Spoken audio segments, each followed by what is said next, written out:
This black doctor was told to give up her first-class seat. 30 minutes later, everyone on the plane was left speechless. Well, isn't that special? First class must be lowering their standards. That single venomous sentence, whispered just loud enough to be heard, ignited a firestorm at 30,000 feet. What started as a spoiled mother's demand for a black doctor's seat spiraled into a jaw-dropping airport drama. But the real shock wasn't the woman's entitlement. It was the pilot's ice-cold response that brought the entire plane to a standstill. Stay tuned to witness how one woman's prejudice led to an unforgettable public takedown and a wave of karma so devastating it would cost her family everything. Just 15 minutes after Veronica's racist remark, the entire trajectory of multiple lives would change forever. You won't believe how this story ends. The air in the first-class lounge at JFK Terminal 4 hummed with a specific kind of quiet energy. The soft clinking of glasses, the muted taps of fingers on keyboards, the rustle of expensive newspapers. It was a curated tranquility, a bubble designed to insulate its inhabitants from the chaotic symphony of the main concourse. Have you ever been in a situation where you immediately felt like someone didn't think you belonged? Drop a comment below about your experience. Dr. Jasmine Powell breathed it in a small, grateful smile gracing her lips.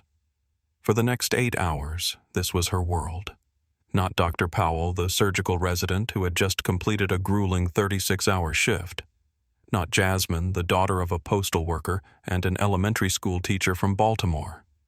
Here she was, simply passenger Powell seat 3B on her way to the International Medical Innovation Conference in London, an all-expenses-paid trip she had earned by pioneering a revolutionary new technique in minimally invasive cardiac surgery. Her thesis had been accepted for the keynote presentation, a life-changing opportunity. The first-class ticket, a surprise upgrade from the conference organizers, felt like the universe finally acknowledging her years of sacrifice. She was dressed in comfortable but chic travel attire, black tailored trousers, a silk shell top, and a cream-colored cashmere cardigan.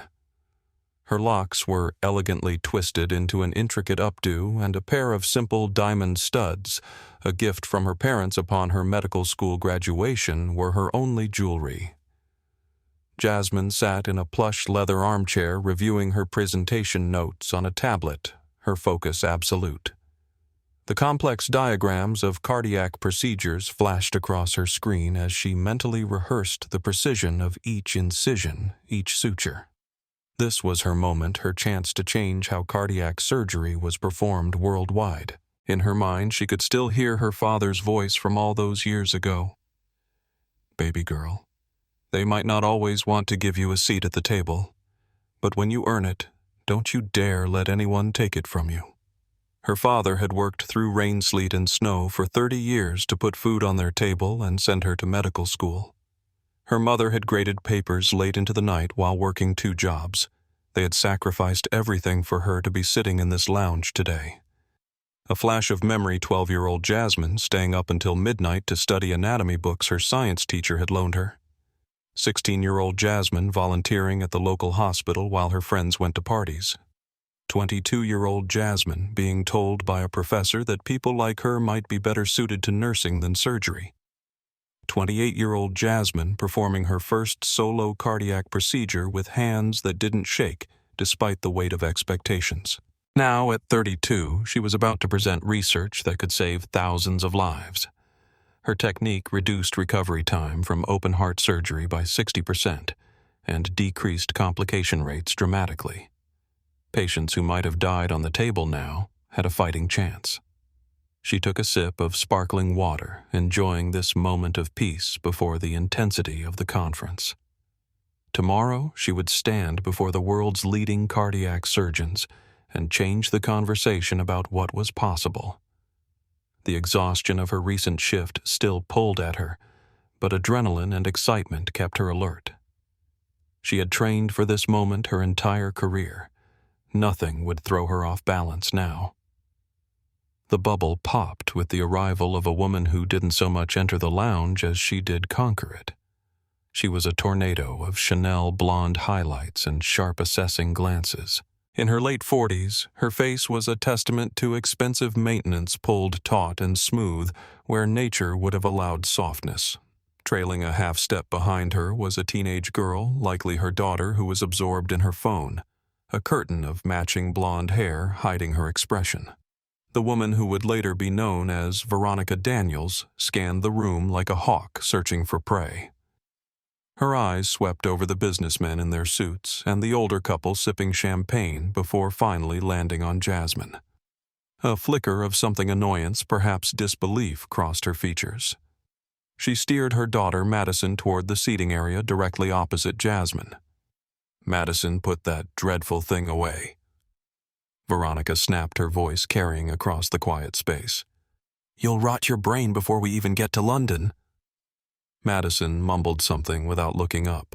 Veronica sighed dramatically and began arranging their carry-on luggage, a Louis Vuitton duffel and a matching tote, as if she were arranging pieces on a chessboard. She kept stealing glances at Jasmine, her lips pursed into a thin, disapproving line. A diamond tennis bracelet glinted on Veronica's wrist as she pulled out a leather planner embossed with her initials. Designer sunglasses perched on her head like a crown. Everything about her screamed old money and older entitlement.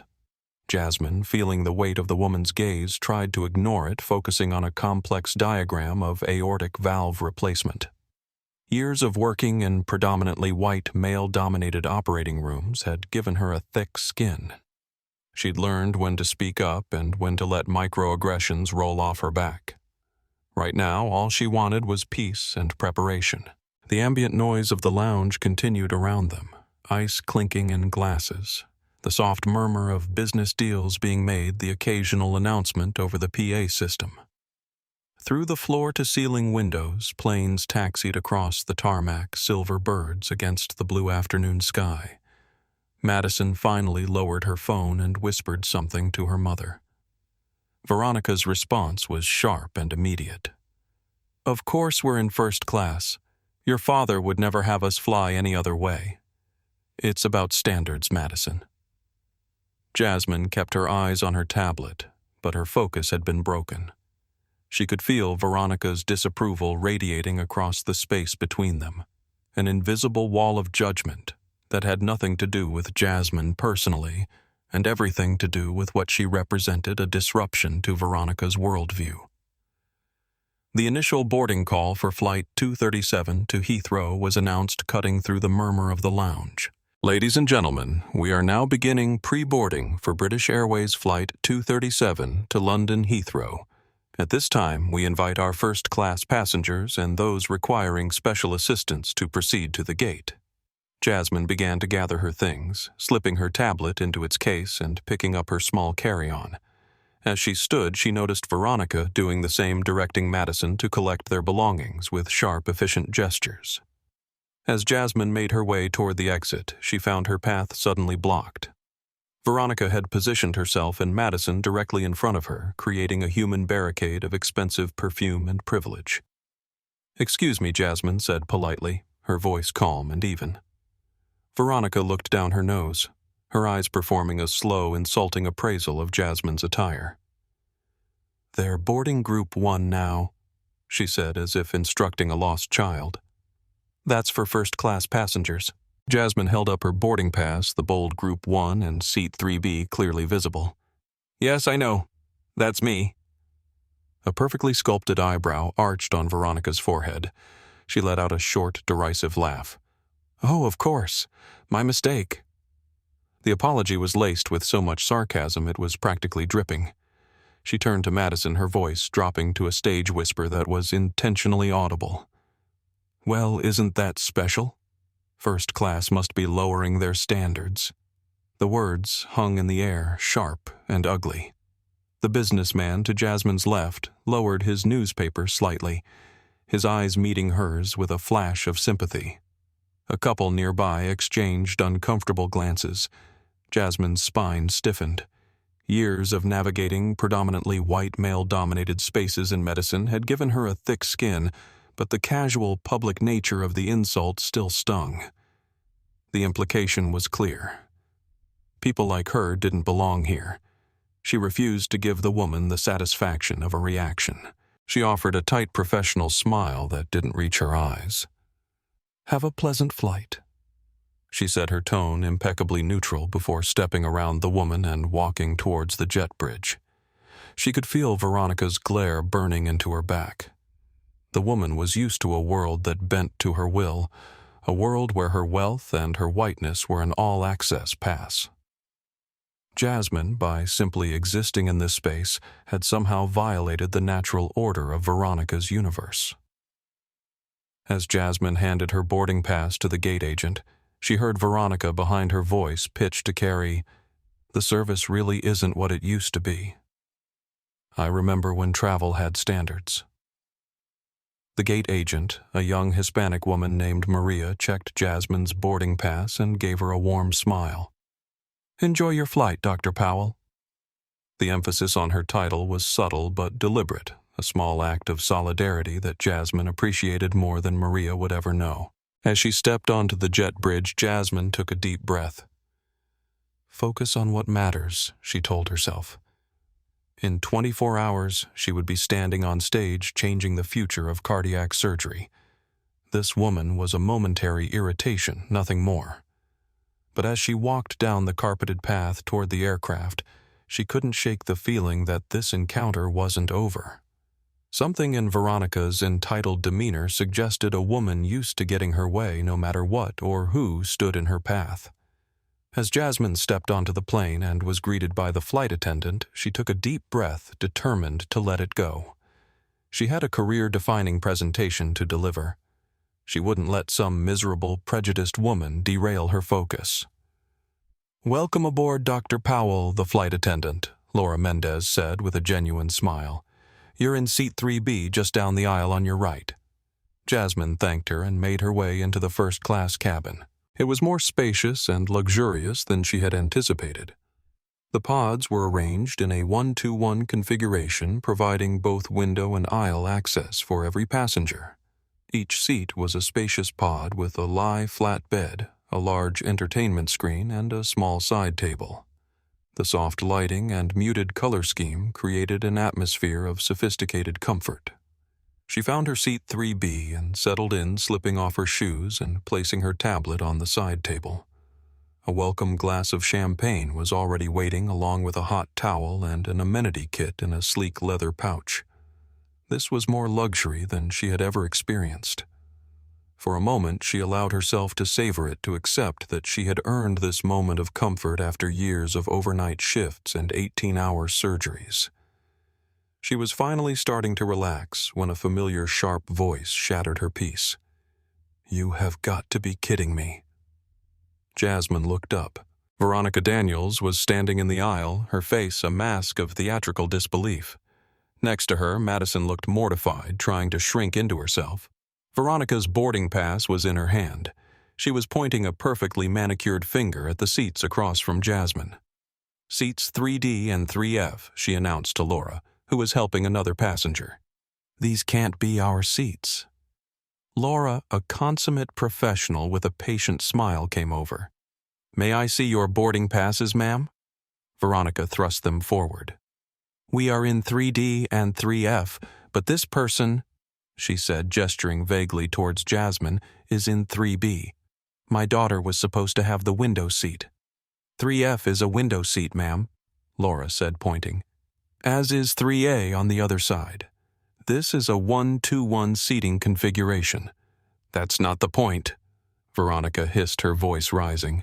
"The point is, I booked these tickets months ago. We were supposed to sit together. I need that seat." She wasn't looking at the flight attendant anymore. Her cold, demanding eyes were locked directly on Jasmine. "You'll have to move." The request, no. The demand hung in the confined space of the first-class cabin. It wasn't a question. It was a royal decree. Jasmine stared at Veronica Daniels, processing the sheer audacity. It was one thing to make a racist jibe in the lounge. It was another to try and publicly displace her from a seat she had every right to occupy. The other first-class passengers were beginning to notice their quiet conversations faltering as they turned to watch the unfolding drama.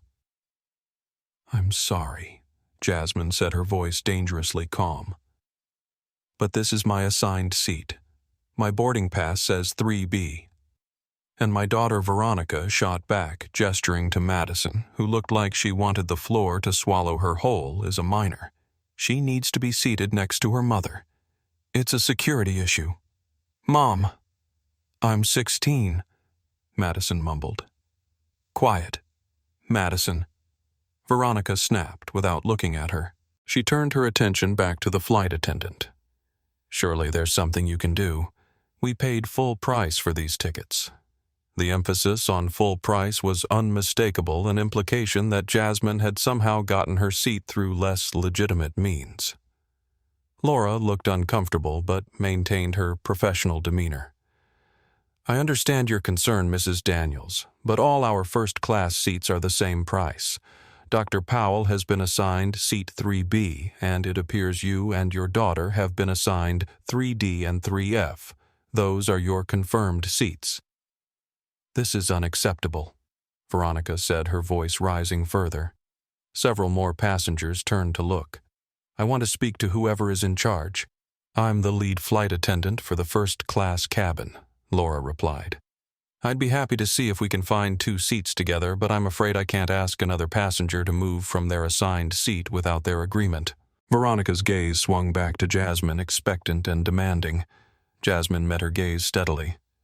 "I'm sorry, but I need this seat. I have work to prepare for a medical conference, and I specifically chose this seat for the privacy it offers." A flash of anger crossed Veronica's face, quickly replaced by a calculating look. "Well," she said loud enough for the entire cabin to hear, "I suppose some people just don't understand basic courtesy." Madison's face flushed with embarrassment. "Mom, please." "It's fine. We can just sit in our assigned seats." "It is not fine," Veronica snapped. "I paid for us to sit together, and that's what we're going to do." The standoff continued, with Veronica refusing to take her assigned seat and blocking the aisle, preventing other passengers from boarding. The atmosphere in the cabin grew increasingly tense. "Is your blood boiling yet? Hit that like button if you're already Team Jasmine in this situation. Have you ever had to deal with someone who felt entitled to something that was rightfully yours? Comment below." "I don't think you understand," Veronica said, leaning closer to Jasmine. Her voice lowered, but still carrying an edge sharp enough to cut. "My husband is Richard Daniels of Daniels Construction. Perhaps you've heard of him. He's one of the largest donors to several major hospitals in the Northeast." The name drop hung in the air like a gauntlet thrown. It was meant to intimidate, to establish a hierarchy where Veronica's connection to wealth and power trumped Jasmine's right to occupy space. Jasmine's expression remained impassive, but internally she was calculating the cost of this confrontation. She needed to rest before her presentation. She needed to review her notes one final time. Every minute spent in this pointless power struggle was a minute taken away from her preparation. But there was a principle at stake. A line that once crossed could never be uncrossed. "Mrs. Daniels," Jasmine said, her voice calm but firm. "I understand you'd prefer to sit with your daughter, but this is my assigned seat and I need it for my work. Perhaps the flight attendant can help find another solution that doesn't involve displacing me." Veronica's nostrils flared. She clearly wasn't used to having her demands refused. "Do you have any idea who I am?" "Who my husband is?" "I'm sure your husband is very important," Jasmine replied evenly. "As is my work. I'm presenting groundbreaking cardiac surgery techniques at the International Medical Innovation Conference tomorrow. Techniques that save lives. So while I understand your preference, I'm afraid I can't accommodate it. Your money buys a seat, Mrs. Daniels, but it doesn't buy you the right to devalue others." Jasmine added her words, precise and powerful. The cabin fell silent. Not a cough, not a whisper. For 10 full seconds, 200 people held their breath, witnessing dignity refuse to be diminished. A few seats away, an older gentleman in seat 1D looked up with interest. Medical Innovation Conference. Are you with the Harrison panel? No, sir, Jasmine replied. I'm presenting on minimally invasive bypass alternatives. The man nodded appreciatively. Fascinating field.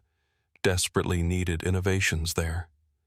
Veronica, momentarily sidelined by this exchange, seemed to inflate with indignation. Excuse me, we're in the middle of resolving a seating issue here. There is no issue to resolve, ma'am, Laura interjected gently but firmly. These are the seats assigned by the airline. If you'd like, I can check if any other first-class passengers might voluntarily switch, but I cannot force Dr. Powell to give up her assigned seat. This is ridiculous, Veronica said, her voice rising again. I've never been treated this way in my life. A murmur ran through the cabin. The businessman in 2A, Michael Turner, had begun discreetly recording the encounter on his phone. A retired teacher in 2F, Clara Johnson, was watching the scene unfold with a frown of disapproval directed squarely at Veronica. Madison tugged at her mother's sleeve. Mom, please. You're making a scene. Let's just sit down. No, Madison. This is about principle, about getting what we paid for. We paid for seats 3D and 3F. Madison pointed out, her voice barely above a whisper. That's what our boarding passes say. Veronica shot her daughter a look that could freeze fire. Whose side are you on? The question hung in the air as Madison shrunk back, her face flushing with embarrassment. I just want to sit down, she mumbled. Mrs. Daniels. Laura tried again. The flight is fully booked in first class. These are your assigned seats.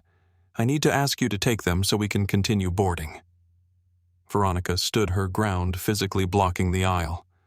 I want to speak to the captain. Laura's professional smile flickered briefly. The captain is preparing for departure. I'm sure he doesn't want to be disturbed for a seating assignment issue. Well, he's about to be disturbed, Veronica replied, crossing her arms, because I'm not moving until I get what I want. If you've ever witnessed someone making a scene in public over something trivial, give this video a thumbs up right now. The drama is just heating up and you won't believe what happens next. Laura Mendez had been a flight attendant for 15 years. She had handled drunken passengers, medical emergencies, and security threats with unflappable grace. But entitled passengers like Veronica Daniels tested her patience like nothing else. Mrs. Daniels, she said, her voice gentle but with an undertone of steel. I understand you're upset, but I need to remind you that interfering with a flight crew's duties is a federal offense. We need to continue boarding, and you're currently preventing that. Veronica's eyes widened with indignation. Are you threatening me? Not at all. I'm simply stating airline policy and federal law. Now, would you like to take your assigned seats, or would you prefer to discuss this further with airport security? The mention of security caused a visible reaction from Veronica. Her eyes darted around the cabin, assessing how the confrontation was being perceived. She noticed Michael still recording discreetly and several other passengers watching with expressions ranging from annoyance to outright disapproval. Fine, she said, her voice tight. But I want it noted that I'm extremely dissatisfied with the service today, and I want the captain to be informed of this situation immediately. I'll certainly make a note of your concerns, Laura replied neutrally. Now, if you and your daughter would please take your seats, we can continue boarding. With a final glare at Jasmine, Veronica moved to her assigned seat 3D, while Madison slipped into 3F by the window. The aisle finally clear, the remaining passengers began to board. Jasmine released a breath she hadn't realized she was holding.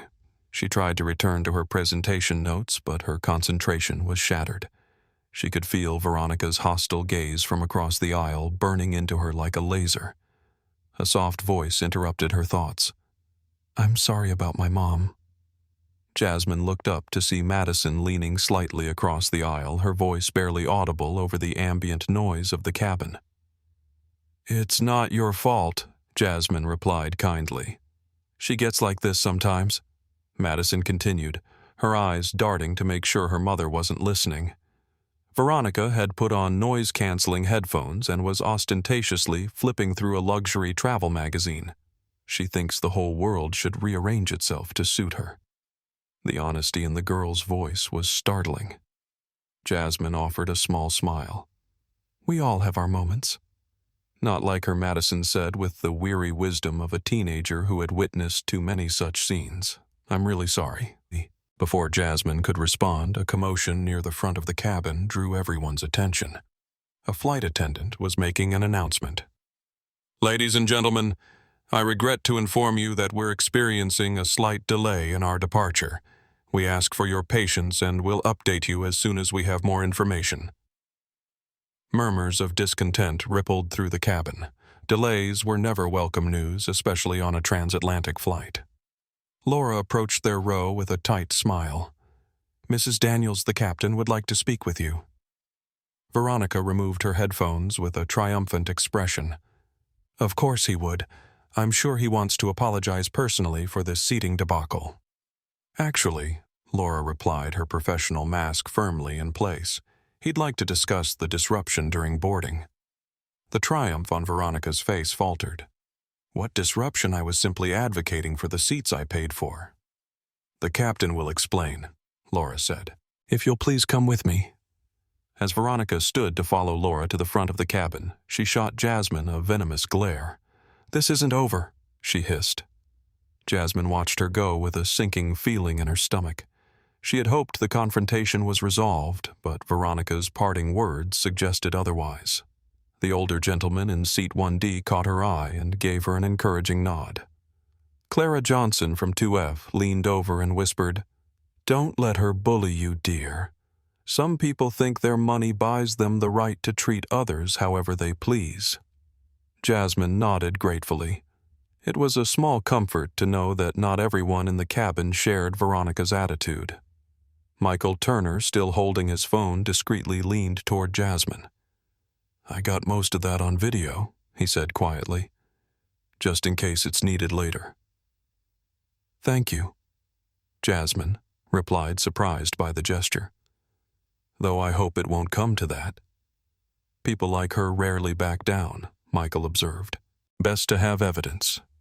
His words proved prophetic when moments later, Veronica's voice carried from the front of the cabin, loud and indignant. This is outrageous. Do you have any idea who my husband is? After several minutes of heated discussion at the front of the cabin, Laura escorted Veronica back to her seat. The older woman's face was flushed with anger, her movements stiff with barely contained rage. As she passed Jasmine's seat, she paused, a calculated smile replacing her scowl. Dr. Powell was it, she said, her voice honeyed, but with a bitter undertone. I believe we may have gotten off on the wrong foot. Jasmine looked up cautiously. Mrs. Daniels, I understand you're on your way to an important conference. How admirable. Medicine is such a worthy profession. The pause before worthy spoke volumes. I imagine you've worked very hard to get where you are. Yes, I have, Jasmine replied, simply unsure where this was going. Veronica reached into her purse and discreetly pulled out a small stack of bills. Perhaps we can come to an arrangement that benefits us both. Here's $500. That should be enough for you to comfortably enjoy economy class, and it would allow my daughter and me to sit together as we planned. She held the money out in a way that was just visible to Jasmine but concealed from most of the other passengers. It was a carefully staged moment of corruption, designed to be both tempting and demeaning.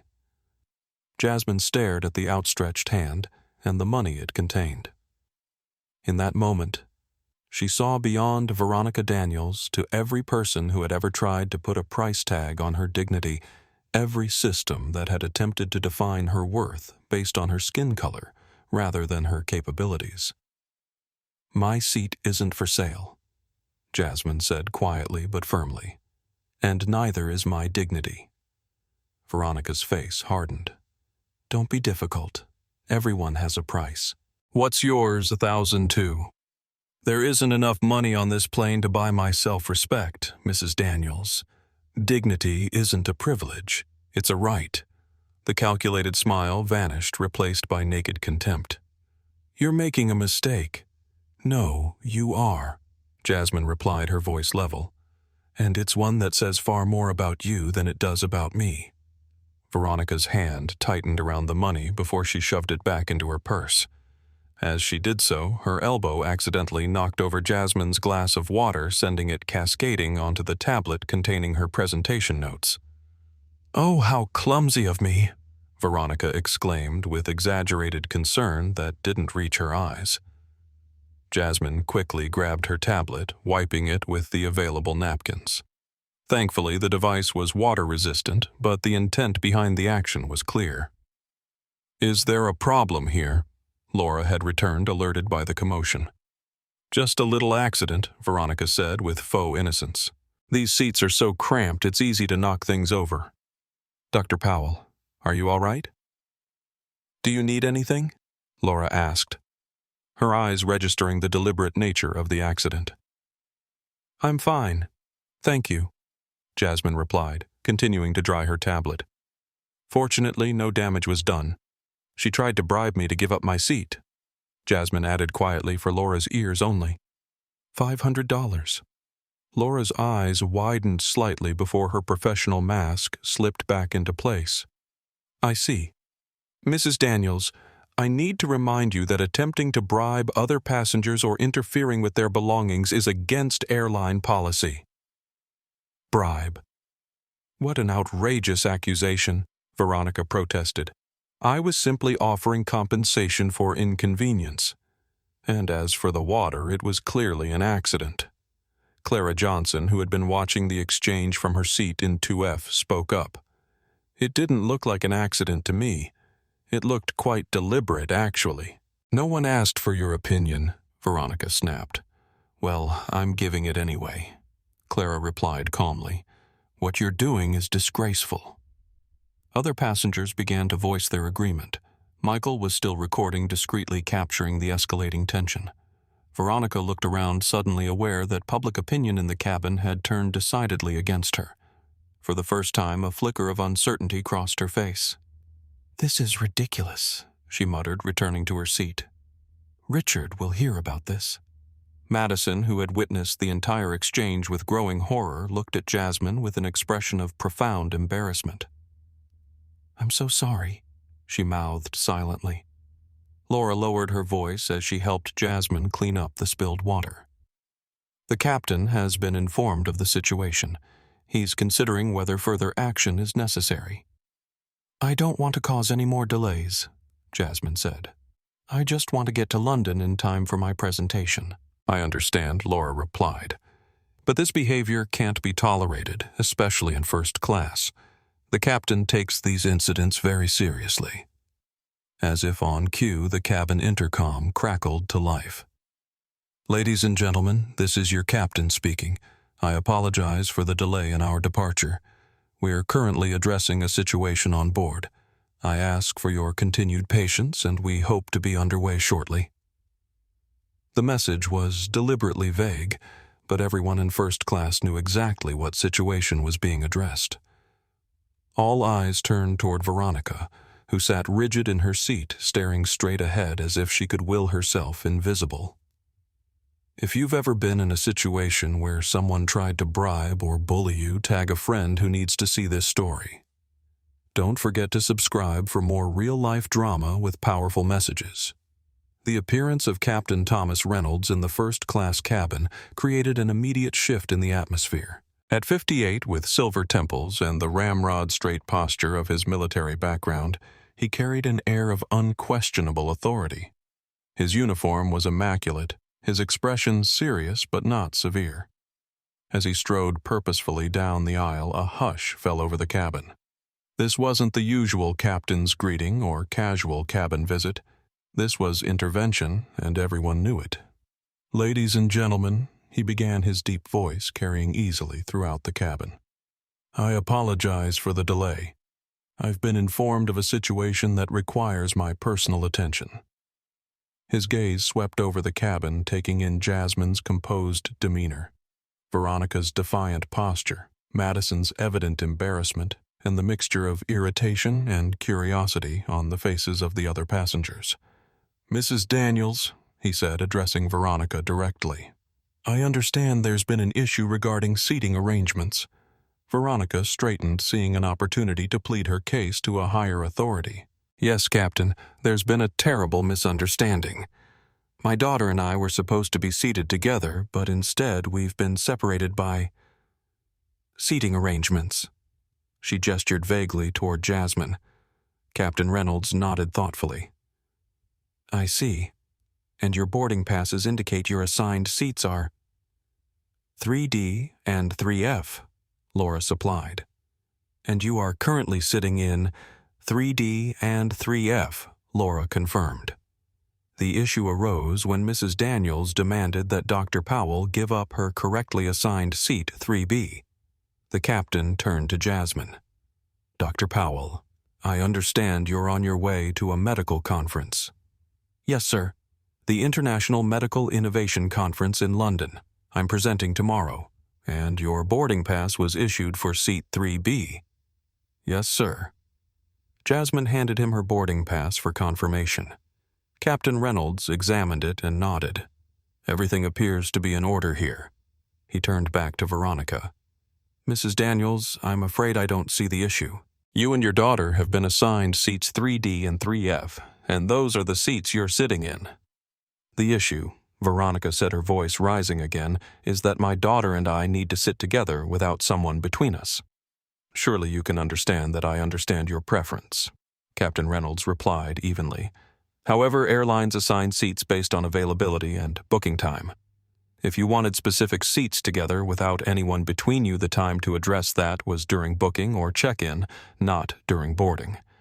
I was told when I booked that we would have seats together. Together can mean many things, Mrs. Daniels. You and your daughter are indeed seated in the same cabin, in the same row, with just the aisle between you. Many would consider that to be together." Several passengers nodded in agreement.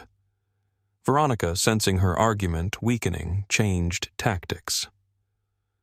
"My husband is Richard Daniels of Daniels Construction," she said, dropping the name like a trump card. "He's a major client of your airline. I'm sure he would be very disappointed to hear that his wife and daughter were treated so poorly." Captain Reynolds' expression didn't change. "Mrs. Daniels, on my aircraft, every passenger receives the same level of respect and service regardless of who they are or who they're connected to. Your husband's business relationship with the airline doesn't entitle you to displace another passenger from their assigned seat." A murmur of approval rippled through the cabin. Michael's phone continued to record discreetly. Furthermore, Captain Reynolds continued, his voice taking on a steelier edge. "I've been informed of several concerning incidents. Your refusal to take your assigned seat delaying boarding for other passengers, your attempt to bribe Dr. Powell to give up her seat, and what appears to have been a deliberate spilling of water on her electronic device." Veronica's face paled slightly. "That's a complete mischaracterization." "Is it?" The captain gestured toward Michael. "Because I've been shown video evidence that suggests otherwise." Michael lowered his phone, looking slightly embarrassed but resolute. "I thought someone should document what was happening." "Thank you, sir," Captain Reynolds said with a nod. "Witness documentation can be very helpful in situations like these." He turned back to Veronica. "Mrs. Daniels, this type of behavior is not acceptable on any flight, but particularly not on an international flight where comfort and harmony among passengers is essential for everyone's well-being." Veronica's expression hardened. "So you're taking her side because she's a doctor, or is there another reason?" The insinuation in her tone was unmistakable, a thinly veiled reference to Jasmine's race. A collective intake of breath echoed through the cabin. Captain Reynolds' eyes narrowed slightly, the only visible sign that the implication had registered. "I'm not taking sides, Mrs. Daniels.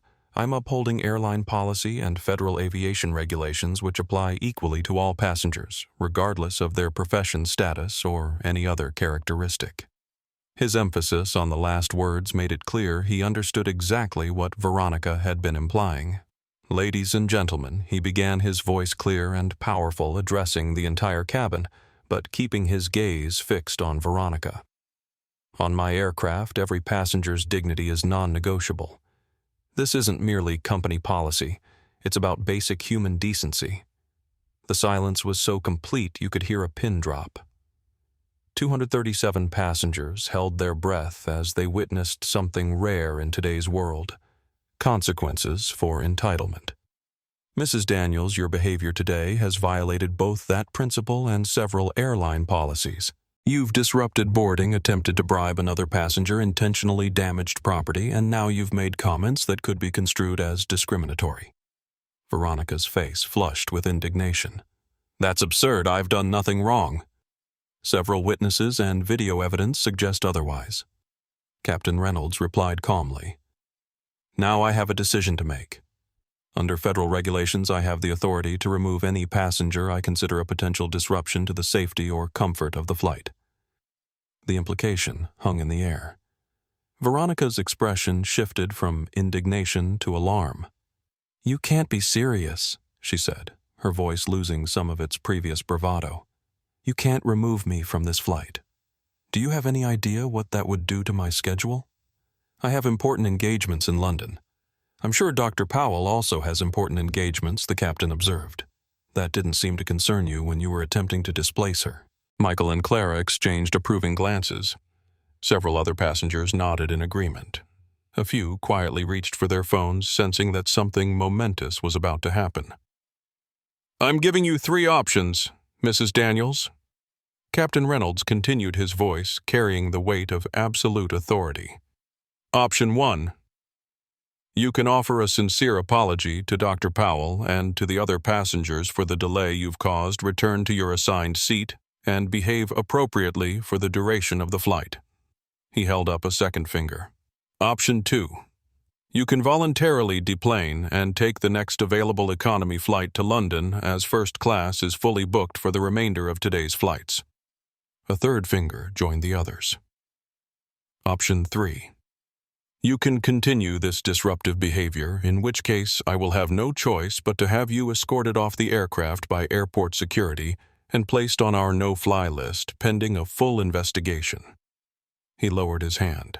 The choice is yours, but I need your decision now. We have a flight to operate and 237 other passengers waiting to depart.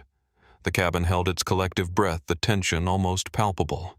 Everyone was watching Veronica, waiting for her response.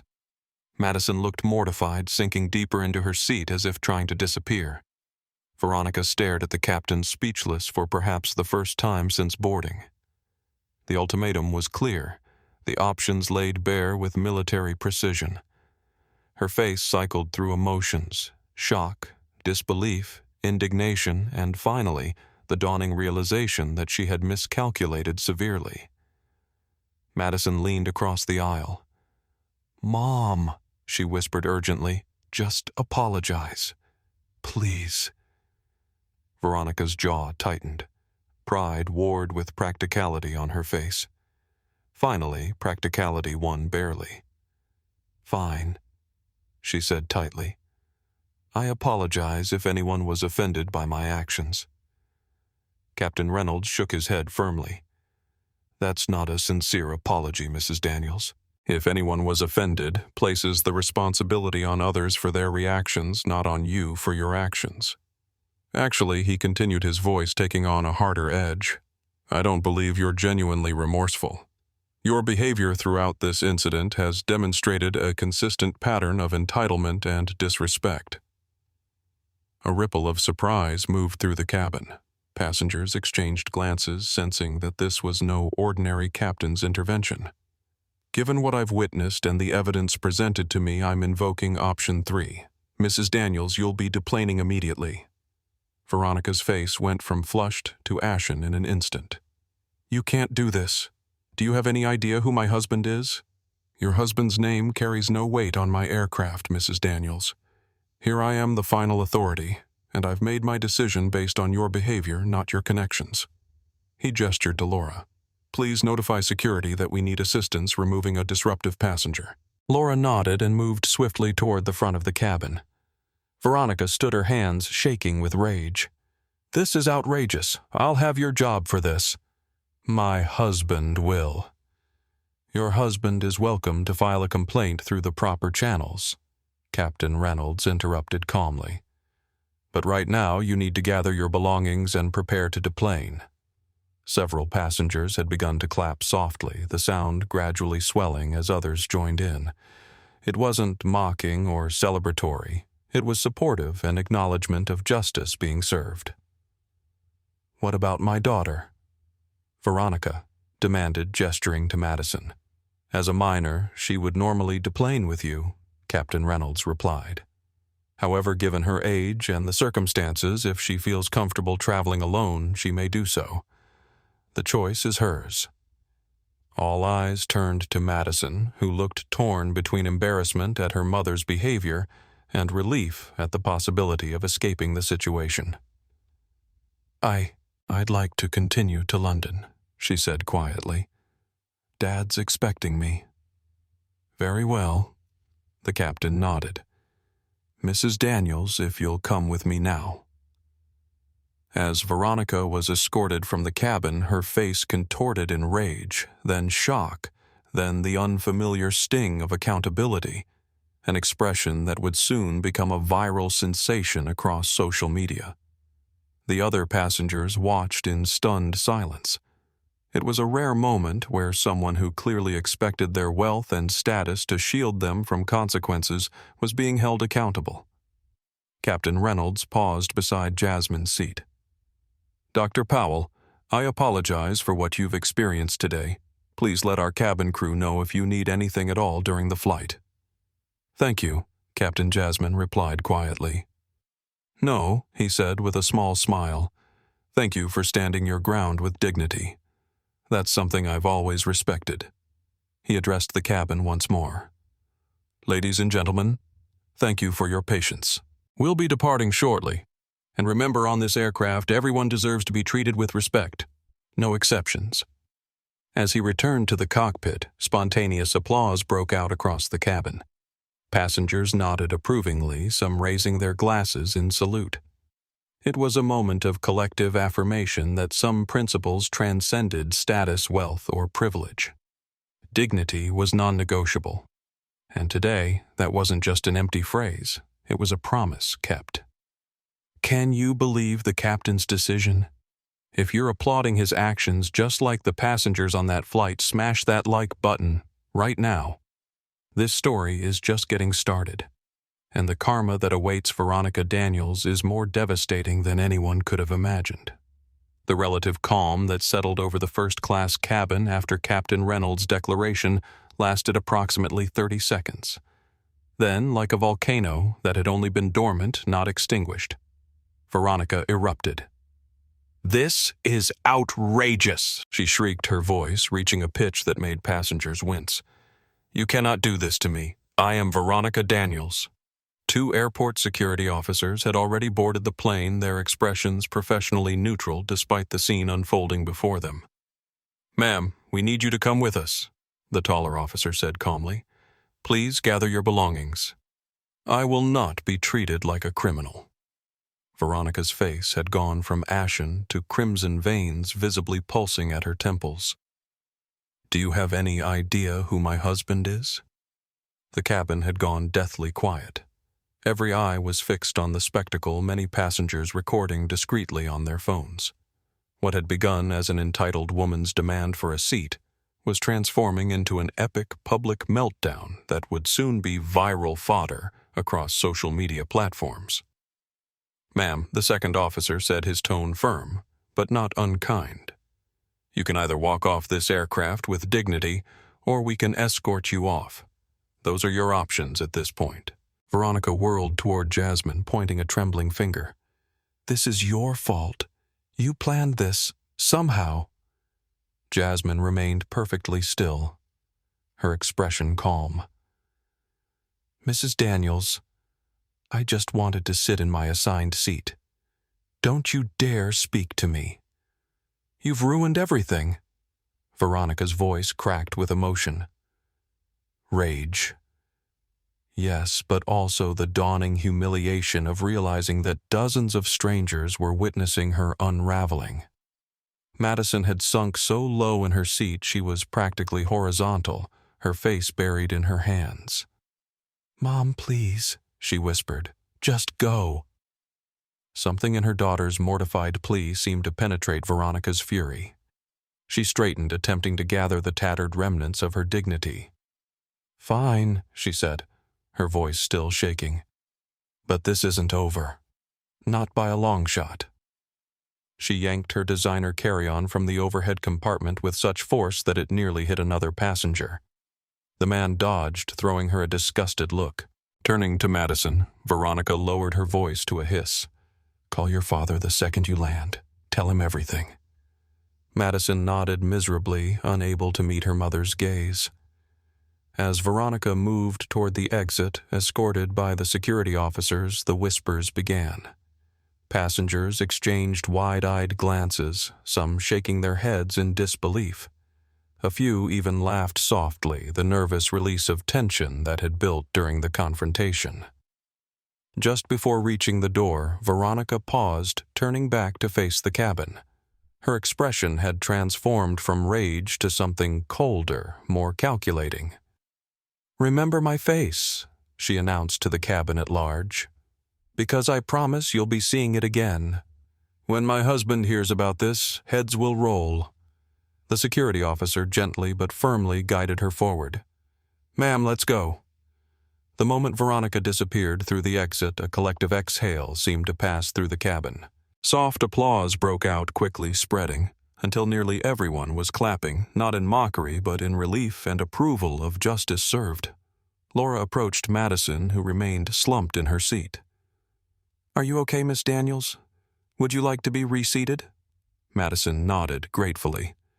"Could I maybe move further back? Away from—" She gestured vaguely toward the front of the cabin, clearly wanting distance from the scene of her mother's humiliation. "Of course. We have a free seat in row 5 if that would make you more comfortable." As Madison gathered her things, she paused beside Jasmine's seat. "I'm so sorry," she whispered, her eyes swimming with tears. "She's always been like this, but never this bad."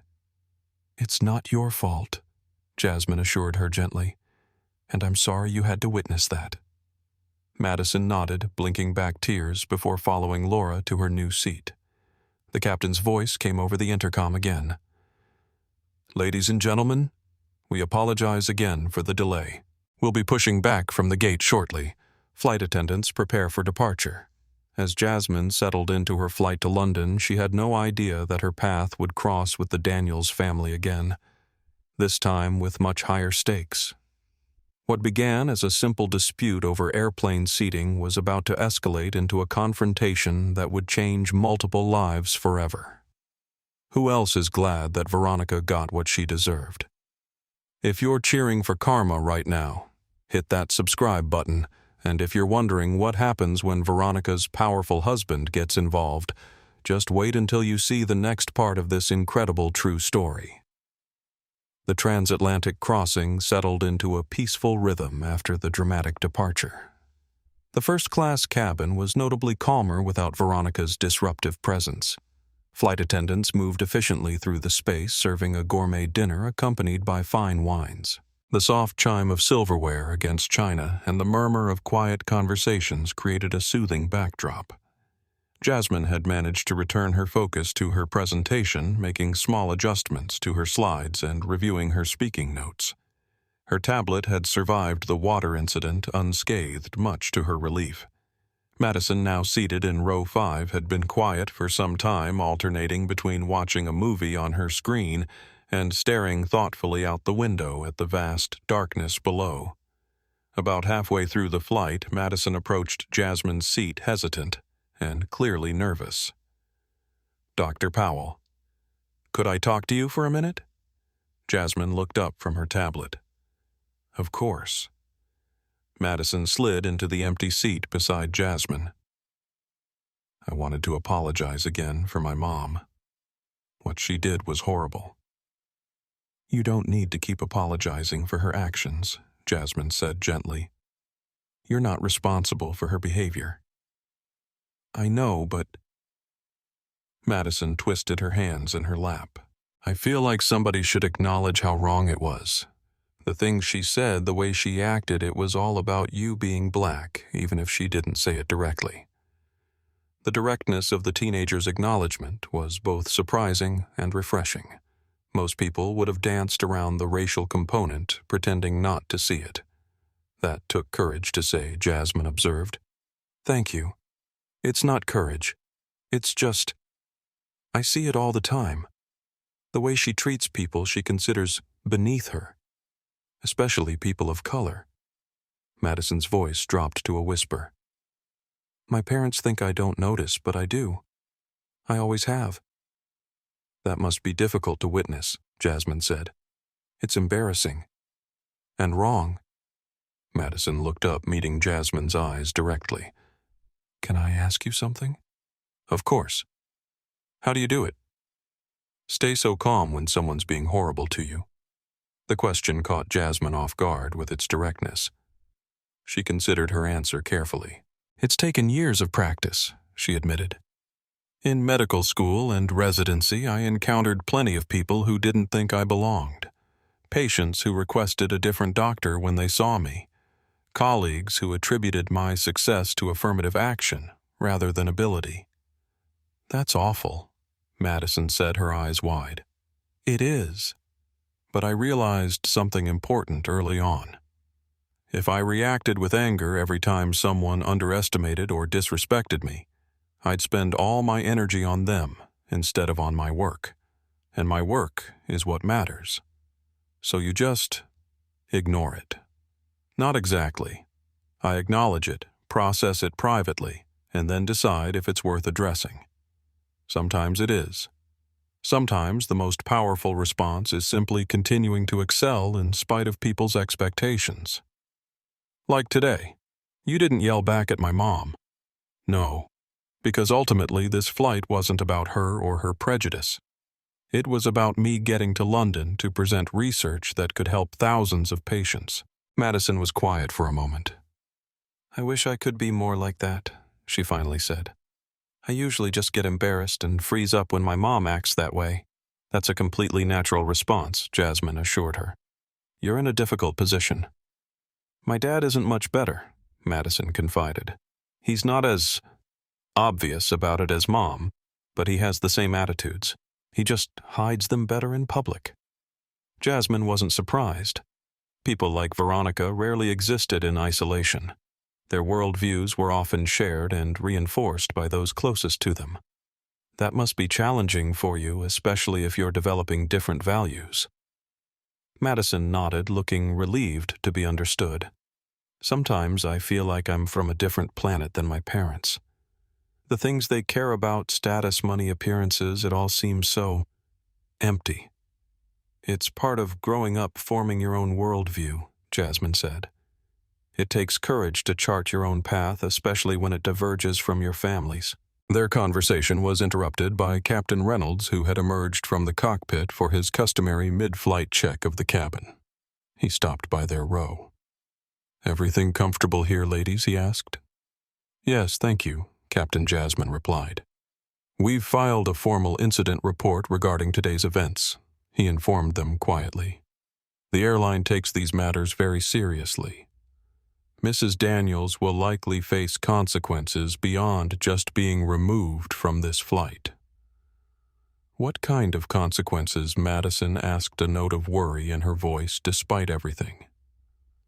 "That will be determined by the airline's review board, but it could range from temporary suspension of flying privileges to being permanently banned from the airline."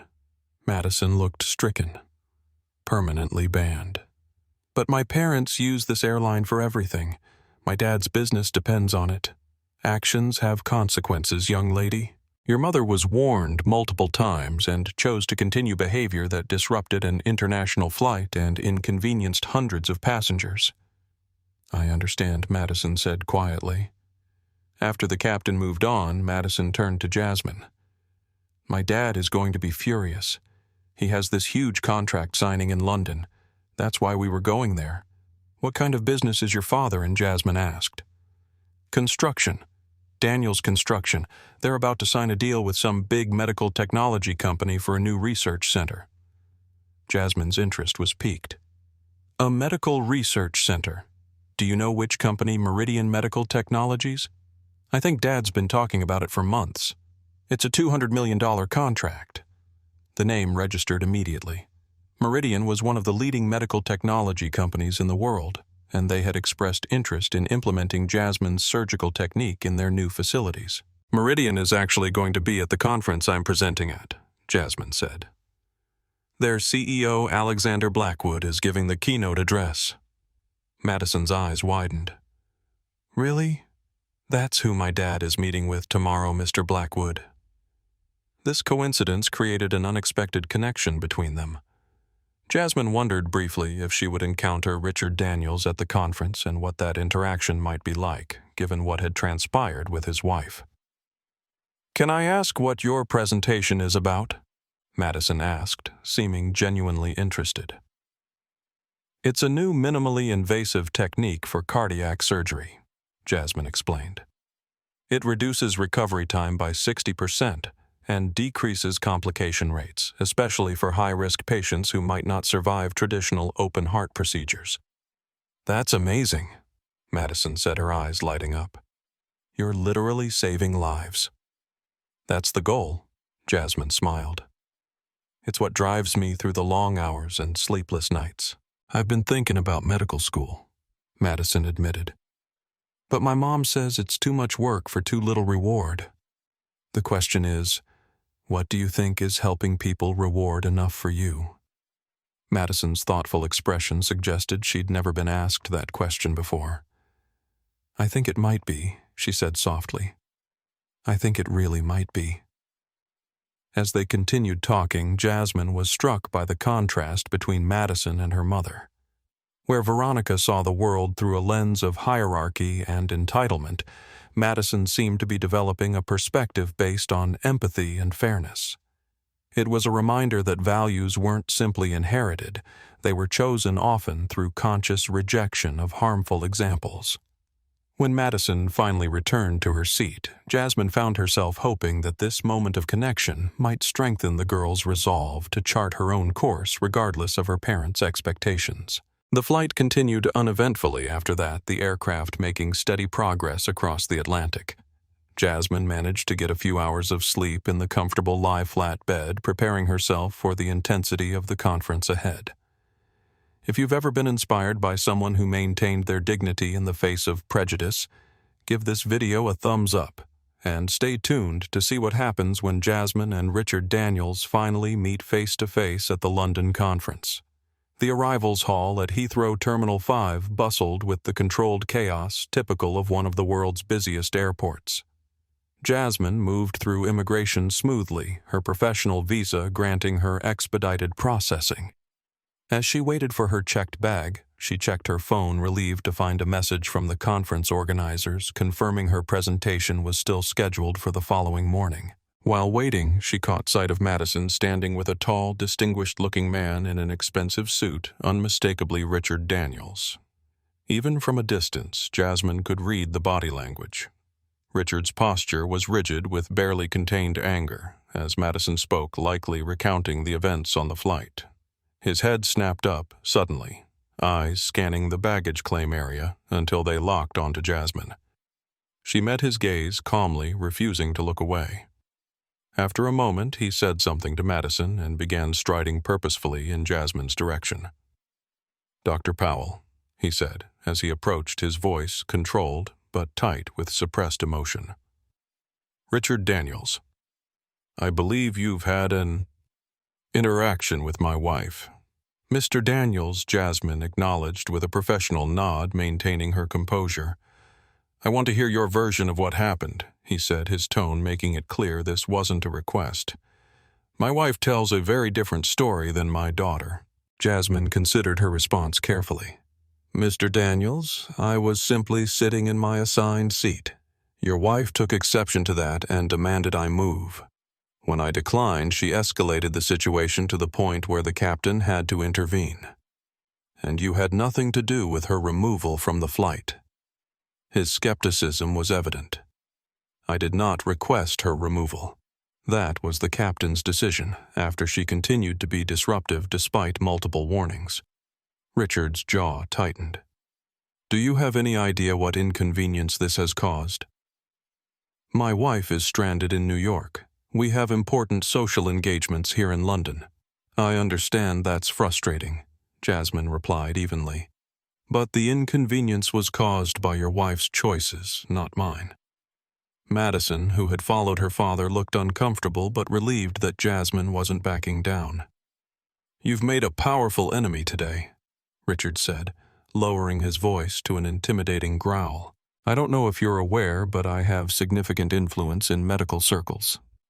Daniels Construction builds hospitals, research facilities, medical schools. One word from me can open doors or close them. The threat was clear, but Jasmine refused to be intimidated. She straightened her spine, meeting his gaze directly. Your money buys buildings, Mr. Daniels. But it doesn't buy you the right to devalue others. She said, her words precise and cutting. I don't make medical decisions based on threats. I make them based on what's best for my patients. I didn't come to London looking for enemies. I came to present research that could save lives. The airport around them seemed to fade away as the two stood in silent confrontation. For 10 full seconds, neither spoke the tension palpable between them. Dad, please, Madison interjected. Dr. Powell was really nice to me after Mom left. She didn't do anything wrong. Richard glanced at his daughter with an expression that silenced her immediately. Turning back to Jasmine, he said, You have no idea what you've stumbled into, Dr. Powell. My meeting with Meridian Medical Technologies this afternoon is too important to be derailed by this incident. Stay out of my way and perhaps we can both forget this unfortunate encounter. Before Jasmine could respond, a woman's voice called out from behind her. Dr. Powell. Jasmine Powell. She turned to see an elegant woman in her 50s approaching with a warm smile. I'm Dr. Elizabeth Foster from the conference committee. I've been sent to welcome you and escort you to your hotel. Dr. Foster. Thank you, Jasmine said, grateful for the interruption. It's a pleasure to meet you. The pleasure is mine. Your research has generated quite a buzz. Alexander Blackwood specifically mentioned wanting to attend your presentation. Dr. Foster noticed Richard standing there, and her smile faltered slightly. Mr. Daniels, I didn't realize you knew Dr. Powell. Richard's demeanor shifted instantly, professional charm replacing his previous hostility. We've just met, actually. I was introducing myself since we'll both be at the Meridian meetings. Wonderful, Dr. Foster replied, though her tone suggested she found the coincidence anything but. Dr. Powell is our rising star at this year's conference. Her minimally invasive cardiac technique is revolutionary. Richard's eyes narrowed slightly as he processed this information. Is that so? Well, I'm sure it will be enlightening. Your luggage has arrived, Dr. Foster noted, pointing to Jasmine's bag on the carousel. Shall we? The car is waiting. Jasmine retrieved her suitcase. It was interesting meeting you, Mr. Daniels, she said with perfect professionalism. Madison, take care. As she walked away with Dr. Foster, she could feel Richard's gaze boring into her back. I see you've had the pleasure of meeting Richard Daniels, Doctor, Foster remarked once they were out of earshot. He's well connected in the medical construction world, though his reputation isn't entirely positive. So I gathered Jasmine replied diplomatically. His company is bidding to build Meridian's new research facility, a $200 million contract. He's been lobbying hard for it. His daughter mentioned something about that on the flight. Dr. Foster looked curious. You were on the same flight. I sense there's a story there. Jasmine sighed. A rather unpleasant one, I'm afraid. As they made their way to the waiting car, Jasmine gave Dr. Foster a condensed version of the events on the flight. The older woman listened with growing dismay. "That's appalling," she said when Jasmine finished, "though not entirely surprising given what I know of the Daniels family. They've built their empire on connections and intimidation as much as on concrete and steel." "He implied he could cause problems for my career," Jasmine admitted as they settled into the back of the luxury sedan. Dr. Foster's laugh was sharp. "He's overestimating his influence in the actual medical community as opposed to the business side. Your research speaks for itself, Dr. Powell, and once you present tomorrow, your position will be even stronger." The car pulled away from the terminal, merging into London's morning traffic. Through the window, Jasmine caught glimpses of the city red double-decker buses, historic buildings alongside modern glass structures, the distinctive shape of the Shard rising in the distance. "The conference has arranged a suite for you at the Savoy," Dr. Foster explained. "You'll have time to rest before the welcome reception this evening. Your presentation is scheduled for 10 a.m. tomorrow in the main hall." "Thank you," Jasmine said, trying to focus on the professional opportunity ahead rather than the drama behind her. "I appreciate the support." "It's well-deserved," Dr. Foster assured her. "And don't worry about Richard Daniels. Men like him make threats because it's easier than acknowledging that the world is changing around them." As they crossed the Thames, Jasmine felt a sense of cautious optimism returning. She had made it to London despite everything. Her presentation was ready. This was her moment, and she wasn't going to let anyone, especially not Richard Daniels, take it from her. What she didn't yet realize was that Captain Reynolds' decision to stand firm against prejudice had set in motion a chain of events that would culminate in a much more dramatic confrontation, one that would forever change the trajectory of multiple lives, including her own. Are you ready to see Richard Daniels get what's coming to him? Drop a comment with your predictions about what will happen at the conference. Don't forget to subscribe for more stories of dignity and justice. The International Medical Innovation Conference was being held at the Royal Albert Hall, its distinctive domed roof gleaming in the morning sunlight as Jasmine approached. The historic venue, usually home to concerts and performances, had been transformed into a hub of medical advancement with digital screens displaying breakthrough research and the latest technological innovations. Jasmine had slept surprisingly well at the Savoy, her body finally succumbing to exhaustion after the stressful flight.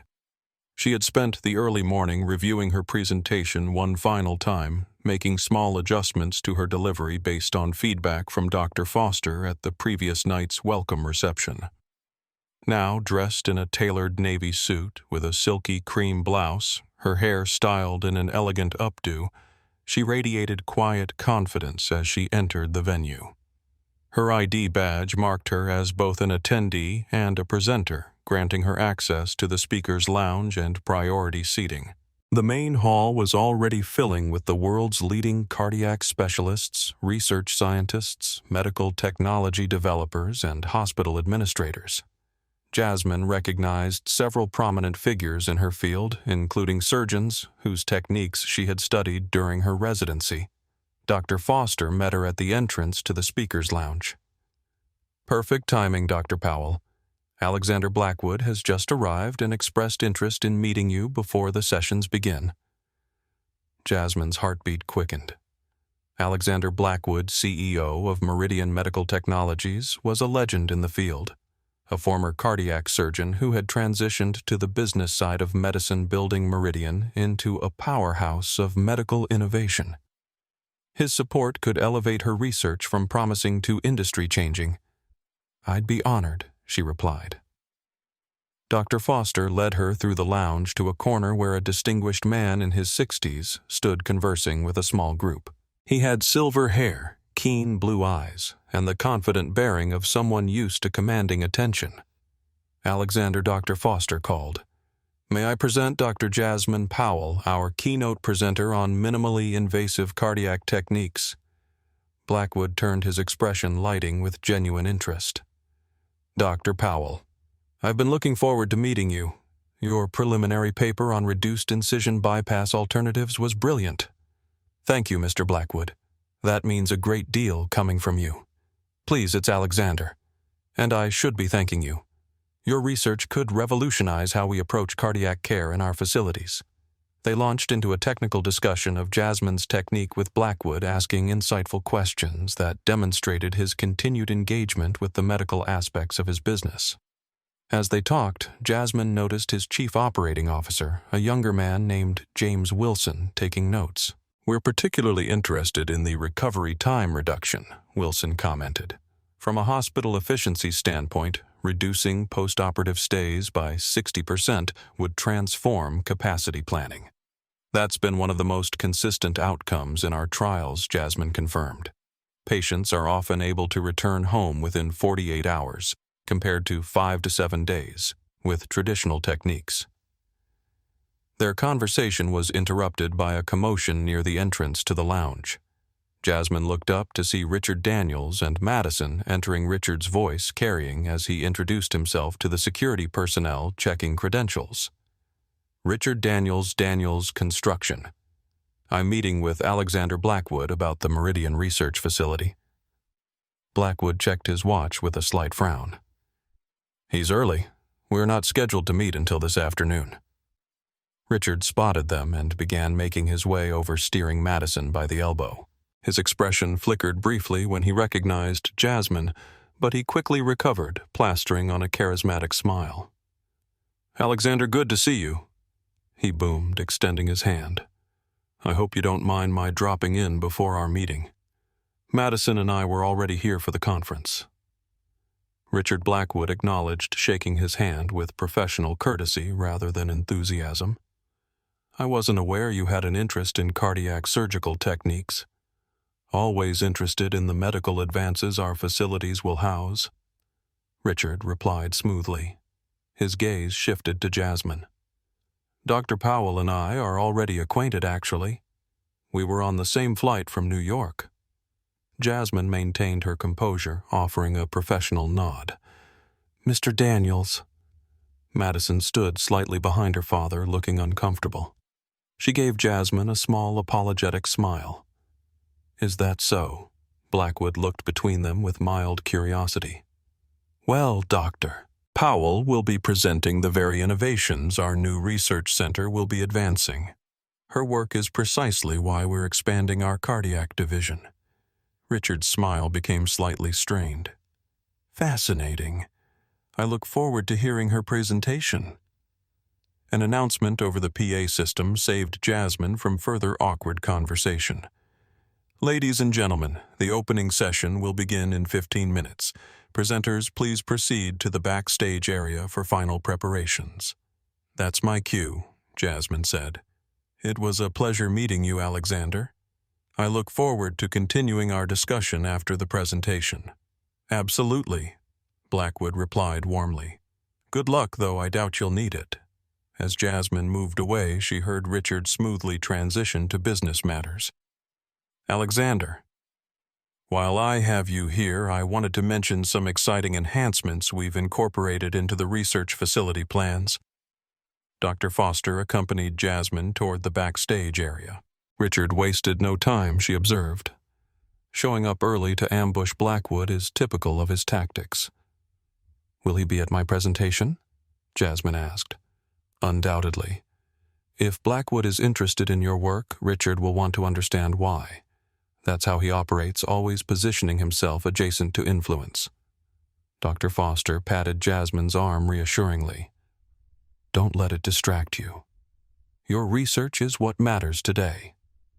Backstage, Jasmine met the other presenters for her session and checked that her slides were loaded correctly in the system. Through it all, she maintained her focus, mentally rehearsing key points and anticipating questions. When it was finally time for her to take the stage, she felt a familiar calm settle over her, the same focused tranquility that accompanied her into complex surgeries. This was her element. This was where she belonged. "Ladies and gentlemen," the session chair announced, "it is my honor to introduce Dr. Jasmine Powell, whose groundbreaking work in minimally invasive cardiac surgery is changing our understanding of what's possible in the operating room. Please welcome Dr. Powell." The applause was respectful as Jasmine took the stage.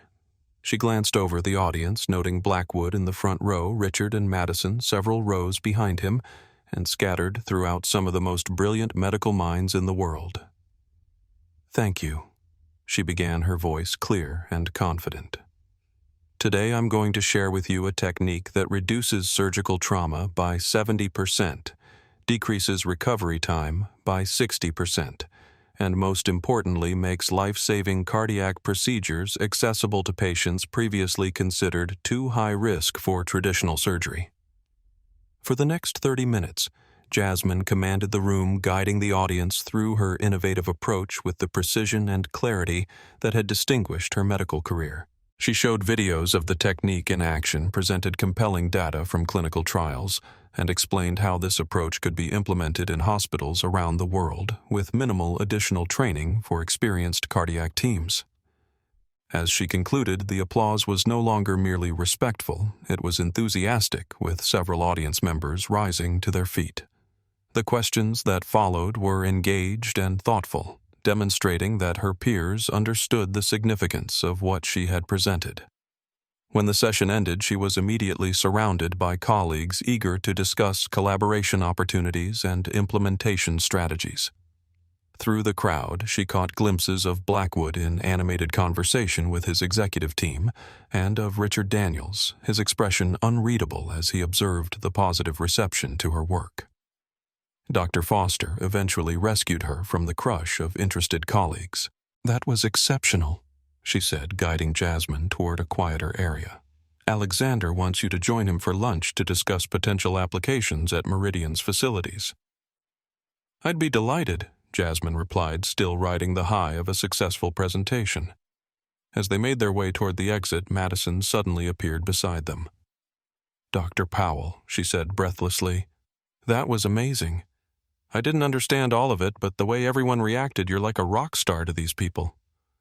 Jasmine smiled, touched by the girl's enthusiasm. "Thank you, Madison. How are you doing?" "Okay, I guess. My dad's been on the phone with my mom all morning. She's trying to get on another flight, but the airline has suspended her account pending review." She lowered her voice. "Dad's furious, but he's trying not to show it because of his meeting with Mr. Blackwood." Madison Richards' sharp voice cut through their conversation as he approached. "There you are. We need to go prepare for my meeting." He nodded stiffly to Jasmine and Dr. Foster. "Ladies, congratulations on your presentation, Dr. Powell. Most illuminating." "Thank you, Mr. Daniels." "Come, Madison." He placed a hand on his daughter's shoulder, steering her away. "He's worried," Dr. Foster observed once they were out of earshot. "And he should be. Alexander was clearly impressed with your work.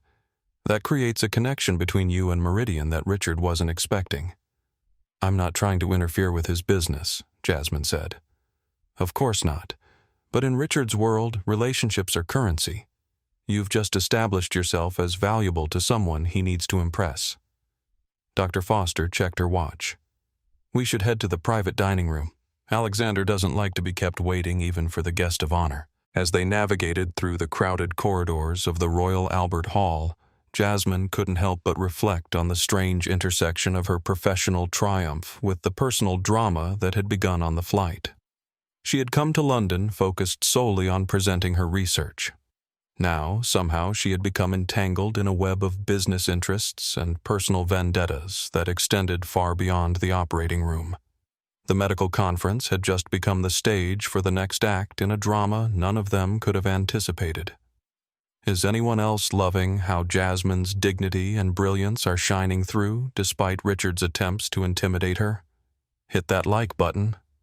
If you're cheering for her, the confrontation is building to an incredible climax that you won't want to miss. The International Medical Innovation Conference traditionally concluded with a black tie gala at the Natural History Museum, where the iconic Hinsey Hall, dominated by the massive blue whale skeleton suspended from the ceiling, was transformed into an elegant dining space.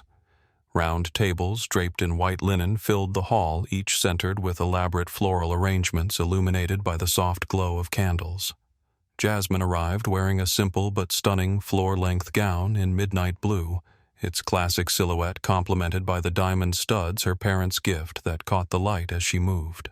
Her hair was arranged in an elegant updo, accentuating her graceful neck and poised bearing. The day had been a whirlwind following her presentation.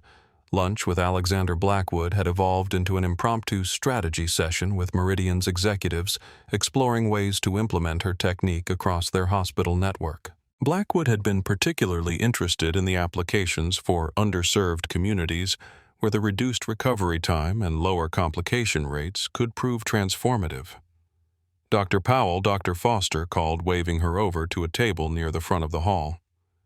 "You're seated with us at the head table."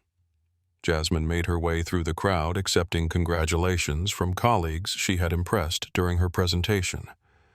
The head table, she discovered, included Alexander Blackwood, several distinguished medical pioneers, and the conference organizers. The woman of the hour, Blackwood said warmly as she took her seat beside him. "Your presentation has been the talk of the conference. James has already initiated discussions with our implementation team about incorporating your technique into our standard protocols." "That's incredibly gratifying," Jasmine replied. "It's what every researcher hopes for, seeing their work make a real-world impact." "It's more than impact, Dr. Powell. It's transformation, which is precisely what Meridian stands for." Blackwood lowered his voice slightly. "Between us, I've been questioning whether Daniels Construction is the right partner for our new research facility.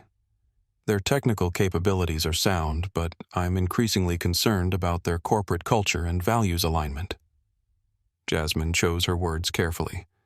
"I wouldn't presume to advise you on business matters, Alexander. No, but your experience with the Daniels family has provided an unexpected window into their character. Richard has been lobbying aggressively for this contract, but something feels off. My instincts are usually reliable in these matters." Before Jasmine could respond, a commotion at the entrance caught their attention.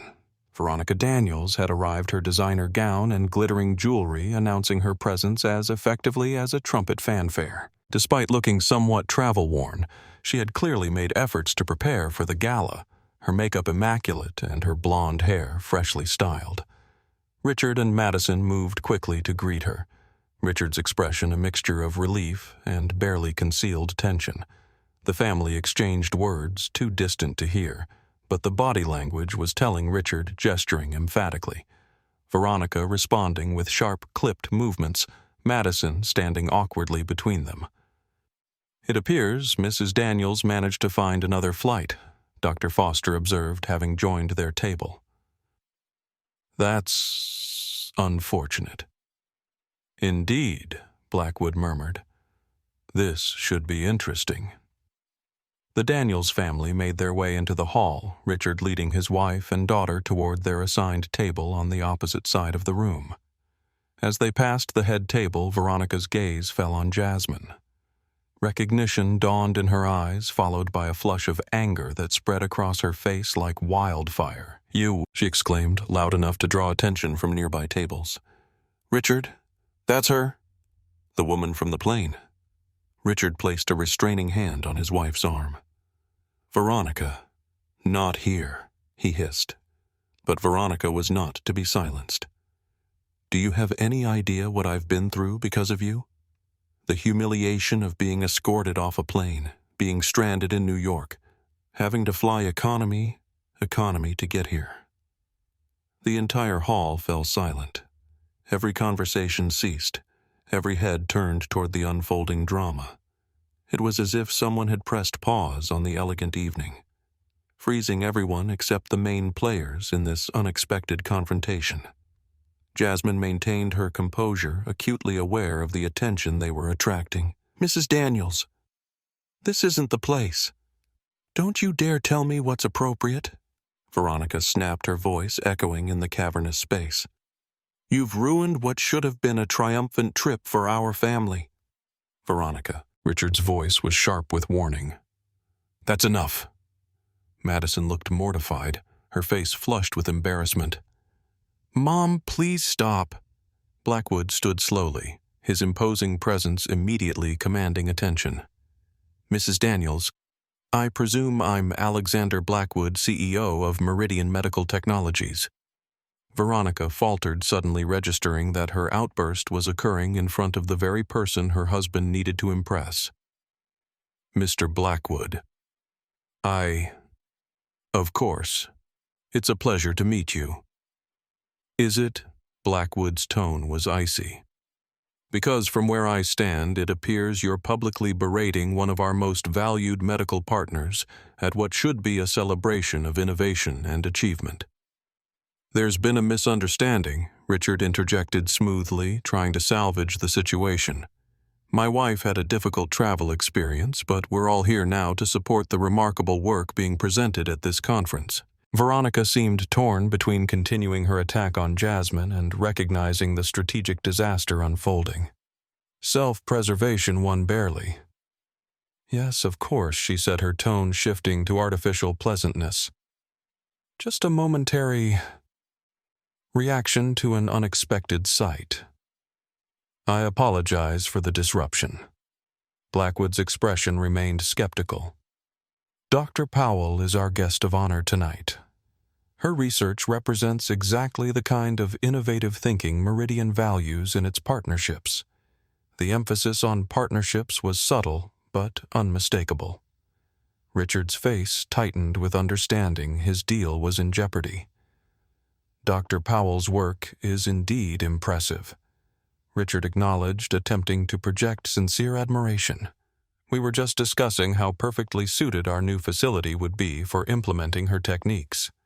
Were you? Blackwood raised an eyebrow. How fortuitous. Perhaps we should all sit down and discuss these synergies more formally. It was a power move, forcing the Daniels family into an unplanned negotiation in a public setting where Veronica's behavior had already put them at a disadvantage. Richard hesitated, then nodded. We would be honored. At Blackwood's gesture, additional chairs were brought to the head table. The Daniels family was effectively trapped, unable to decline without further damaging their prospects, yet clearly uncomfortable with the arrangement. As they settled into their seats, Jasmine found herself directly across from Veronica, whose barely contained hostility radiated across the table like heat from a furnace. Madison sat beside her mother, looking as though she wished the floor would open and swallow her whole. Richard maintained a facade of professional engagement, though the strain showed around his eyes. Now, Blackwood said, once they were all seated, I understand there was some incident on your flight, Mrs. Daniels, involving Dr. Powell. The atmosphere grew even more tense. 200 distinguished medical professionals sat in silent witness to this unexpected confrontation, many leaning forward slightly to catch every word. Veronica opened her mouth to respond, but Richard cut her off. A minor misunderstanding about seating arrangements. Nothing worth dwelling on. I see. Blackwood's tone suggested he saw quite clearly. Dr. Powell, would you characterize it as a minor misunderstanding? All eyes turned to Jasmine. She could feel the weight of the moment her response could potentially destroy the Daniels' business prospects. Despite everything, she felt no desire to exact revenge. She simply wanted the truth acknowledged. There was a disagreement about assigned seating, she said carefully. It escalated to a point where the captain felt intervention was necessary. I'm sure we can all agree it's unfortunate when air travel becomes stressful. It was diplomatically phrased, neither absolving Veronica nor driving the knife deeper. Madison shot her a grateful look. Blackwood seemed to consider this. Captain Reynolds is an old friend, actually. We served in the Gulf War together before either of us entered our current fields. I received a rather interesting call from him this morning. Richard's expression froze. Oh, yes. Quite illuminating. Blackwood didn't elaborate further, letting the implication hang in the air. But enough about travel troubles. We're here to celebrate medical innovation. Dr. Powell, I believe the awards ceremony will include special recognition of your work. The conversation shifted to safer territory, though the underlying tension remained. Throughout dinner, Veronica alternated between forced smiles when Blackwood was engaging with her and venomous glares at Jasmine when she thought no one was looking. Richard became increasingly tense as he observed the easy rapport between Jasmine and Blackwood, clearly recognizing the threat to his business interests. Madison, seated between her parents, barely spoke, picking at her food without appetite. Occasionally, she would glance at Jasmine with an expression that mingled admiration with apology. As the meal concluded and the award ceremony began, Jasmine was called to the stage to receive special recognition for her breakthrough research. The applause was thunderous, with Blackwood leading a standing ovation. When she returned to the table, Veronica's composure finally cracked. "This is absurd," she hissed to Richard, not quite quietly enough. "She's being treated like some kind of hero while I was humiliated and inconvenienced because of her." "Because of her," Madison whispered incredulously. "Mom, she didn't do anything wrong. She was just sitting in her assigned seat." "You were the one who—" "Be quiet, Madison," Veronica snapped. "You don't understand how the world works." "I understand basic decency," Madison replied with unexpected firmness. "And what happened on that plane wasn't decent." Richard placed a warning hand on his daughter's arm. "This isn't the time, Madison. It never is." "Is it?" Madison's voice was quiet but clear. "We never talk about how Mom treats people. We just pretend it's normal." Veronica's face flushed with anger. "How dare you speak to me that way? After everything we've given you—" "Ladies," Blackwood interrupted smoothly, "perhaps we could continue the evening without further discord. This is, after all, a celebration." The rebuke, though gently delivered, silenced the brewing argument. Veronica retreated into tight-lipped silence, while Madison stared down at her plate. Richard attempted to recover the situation, launching into an enthusiastic description of the features planned for the Meridian research facility. The surgical suites would be perfect for Dr. Powell's techniques, he emphasized. State-of-the-art imaging capabilities, integrated data systems for real-time monitoring. "It does sound impressive," Blackwood acknowledged. "Though, of course, any facility built for Meridian would need to embody our core values as well as our technical requirements." "Absolutely," Richard agreed quickly. "We're fully aligned with Meridian's vision and values." "Are you?" Blackwood's gaze shifted between Richard and Veronica thoughtfully. "I wonder." The tension at the table was palpable now.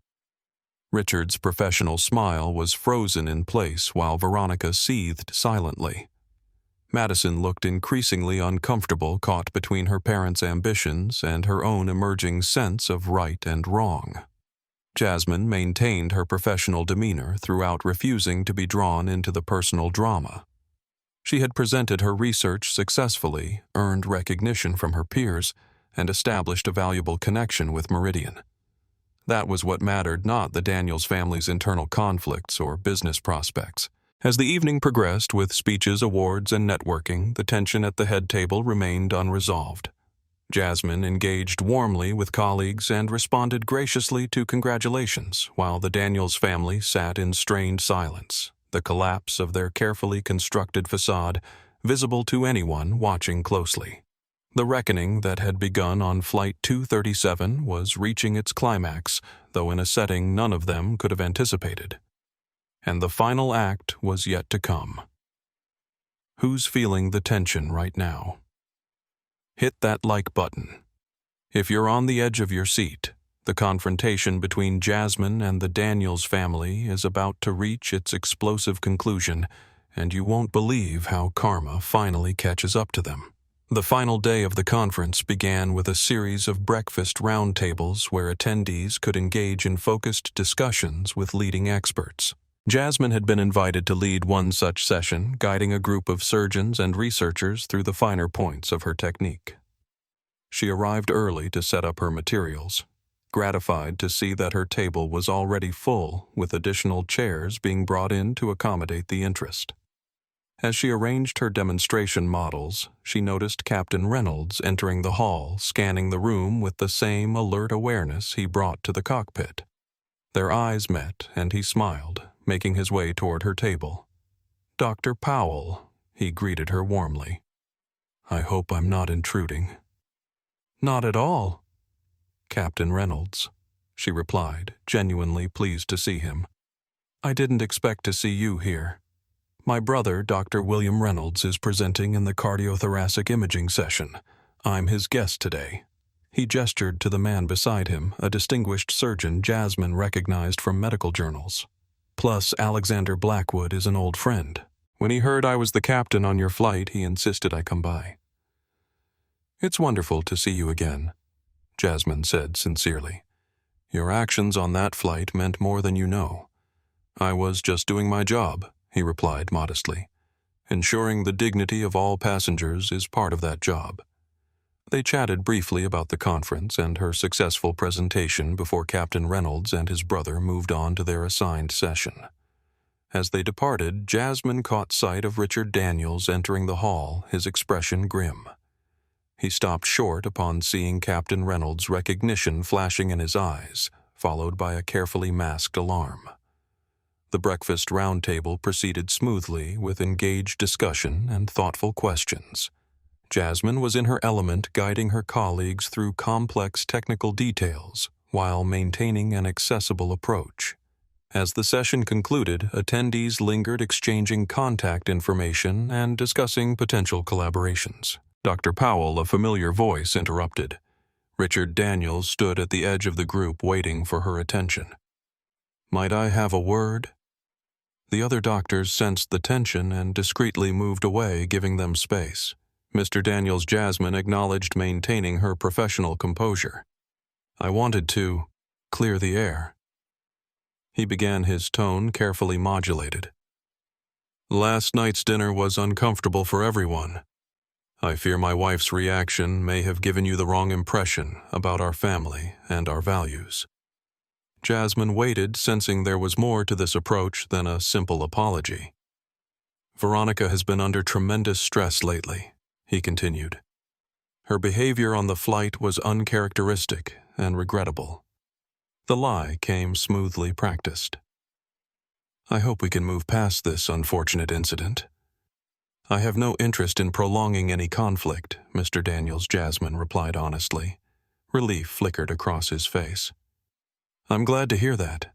Alexander speaks very highly of you, and your work is clearly exceptional. In fact, I'd like to discuss how our new facility could be tailored specifically to accommodate your surgical innovation." The pivot to business was transparent. He was attempting to create an alliance where there had been animosity, recognizing that her influence with Blackwood could affect his contract prospects. "That's a discussion that would need to include the Meridian team," Jasmine said carefully. Of course," Richard agreed quickly. "Perhaps the three of us, you, myself, and Alexander, could meet before the closing session. I think we could find significant common ground." Before Jasmine could respond, Madison approached, looking uncomfortable. "Mom's looking for you. She's not happy." Richard's expression tightened momentarily before smoothing into a professional smile. "Tell her I'll be there shortly. Dr. Powell and I are having an important discussion." Madison hesitated. "She's really upset, Dad. Something about Captain Reynolds being here." That caught Richard's full attention. "What about Captain Reynolds?" "She saw him talking with Mr. Blackwood." "She's freaking out." Richard's carefully constructed facade cracked slightly, revealing genuine alarm. "Where are they?" "By the main entrance," Madison replied. "Mr. Blackwood was introducing the captain to some hospital directors." "I need to go," Richard said abruptly to Jasmine. "We'll continue this discussion later." As he strode away, Madison remained behind, looking torn. "I'm sorry about that," she said quietly. "My mom's been on the warpath since she saw Captain Reynolds this morning. She's convinced there's some conspiracy against her." "There's no conspiracy," Jasmine assured her. The captain is here because his brother is a presenting surgeon. It's just a coincidence. Madison shook her head. Try telling her that. She thinks you arranged it somehow to embarrass her in front of Mr. Blackwood. The absurdity of the accusation might have been amusing if it weren't so revealing of Veronica's distorted worldview. Madison, I promise you I had no idea Captain Reynolds would be here. I believe you, Madison said. But my parents, they see the world differently. Everything's personal. Everything's about power and status. There was wisdom in the girl's assessment that belied her 16 years, the perspective of someone who had grown up observing the toxic dynamics of privilege and entitlement. Are you okay? Jasmine asked gently. This can't be easy for you. Madison shrugged, attempting nonchalance, though her eyes revealed deeper emotions. I'm used to it. But... She hesitated, then continued in a rush. I've been thinking about what you said on the plane, about charting your own path. I'm applying to pre-med programs next year. I haven't told my parents yet. That's wonderful, Jasmine said warmly. Medicine is challenging but incredibly rewarding. My dad wants me to study business, take over the company someday. Madison's expression grew determined. But that's not who I want to be. Their conversation was interrupted by a commotion near the main entrance. Veronica's voice, raised in anger, carried across the hall. This is ridiculous. You can't seriously believe him over me. Heads turned. Conference attendees watched with uncomfortable fascination as the drama unfolded. Richard was attempting to calm his wife, whose gestures were becoming increasingly animated.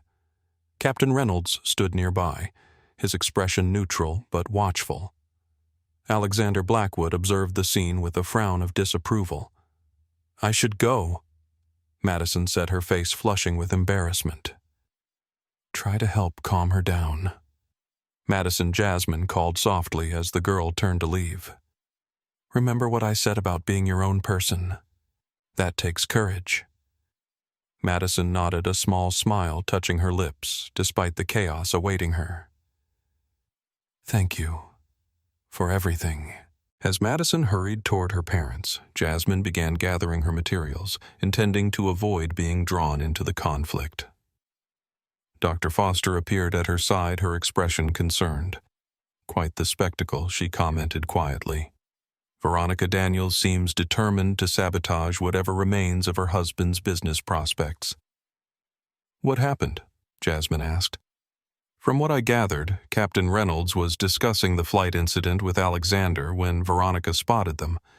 She confronted the captain, accused him of professional misconduct, and demanded he retract his incident report.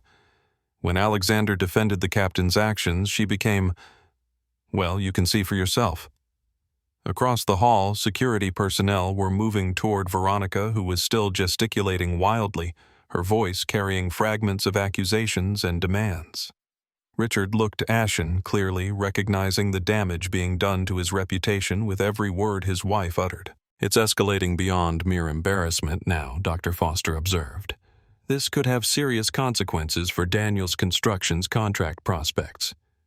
I never wanted that, Jasmine said honestly. Despite everything, I don't wish for their professional ruin. That's because you're a better person than they are, Dr. Foster replied simply. Come, Alexander asked, that you join him in the executive lounge before the closing session. I think decisions are being made that you should be part of.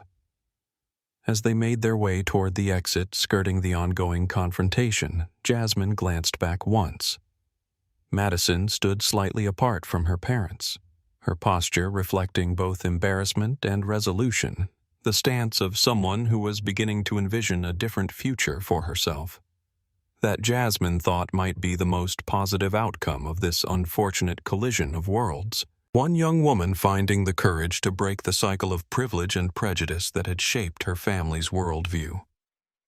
In the executive lounge, Alexander Blackwood was engaged in intense conversation with James Wilson and several other Meridian executives. Captain Reynolds sat nearby, his calm presence a stark contrast to the tension evident in the room. Blackwood looked up as Jasmine and Dr. Foster entered. "Ah, Dr. Powell. Thank you for joining us. We find ourselves at something of a crossroads regarding Meridian's expansion plans. I'm not sure how I can help with business decisions," Jasmine said cautiously. "This is about more than business," Blackwood replied. "It's about values, culture, and the kind of partnerships that will define Meridian's future." He gestured for her to sit. "Captain Reynolds has been filling in some details about the flight incident that I find illuminating." Captain Reynolds nodded to Jasmine. "I hope you don't mind, Dr. Powell. Alexander asked for my perspective as part of Meridian's due diligence process." "Of course not," Jasmine assured him. "The incident on the flight, troubling as it was, might have been dismissed as an isolated occurrence," Blackwood explained, leaning forward earnestly. "But what we've witnessed here at the conference demonstrates a pattern of behavior that raises serious concerns about the Daniels family and, by extension, the corporate culture at Daniels Construction." The room fell completely silent. Everyone present understood the implications of what Blackwood was saying. This wasn't just about a single unpleasant incident. It was about fundamental values that would shape a partnership worth hundreds of millions of dollars. "In medicine, we often talk about creating healing environments," Blackwood continued. "But how can we trust a construction partner to build such environments if their own leadership demonstrates such disregard for human dignity?" Jasmine considered her response carefully. "Mr. Blackwood, while I appreciate your concern, I wouldn't want my personal experience to unduly influence a major business decision." "Your experience isn't the sole factor," Dr. Powell James Wilson assured her. "It simply confirmed what our own due diligence was suggesting, that beneath the polished proposal and technical specifications, there are fundamental character issues we cannot ignore." Captain Reynolds nodded in agreement.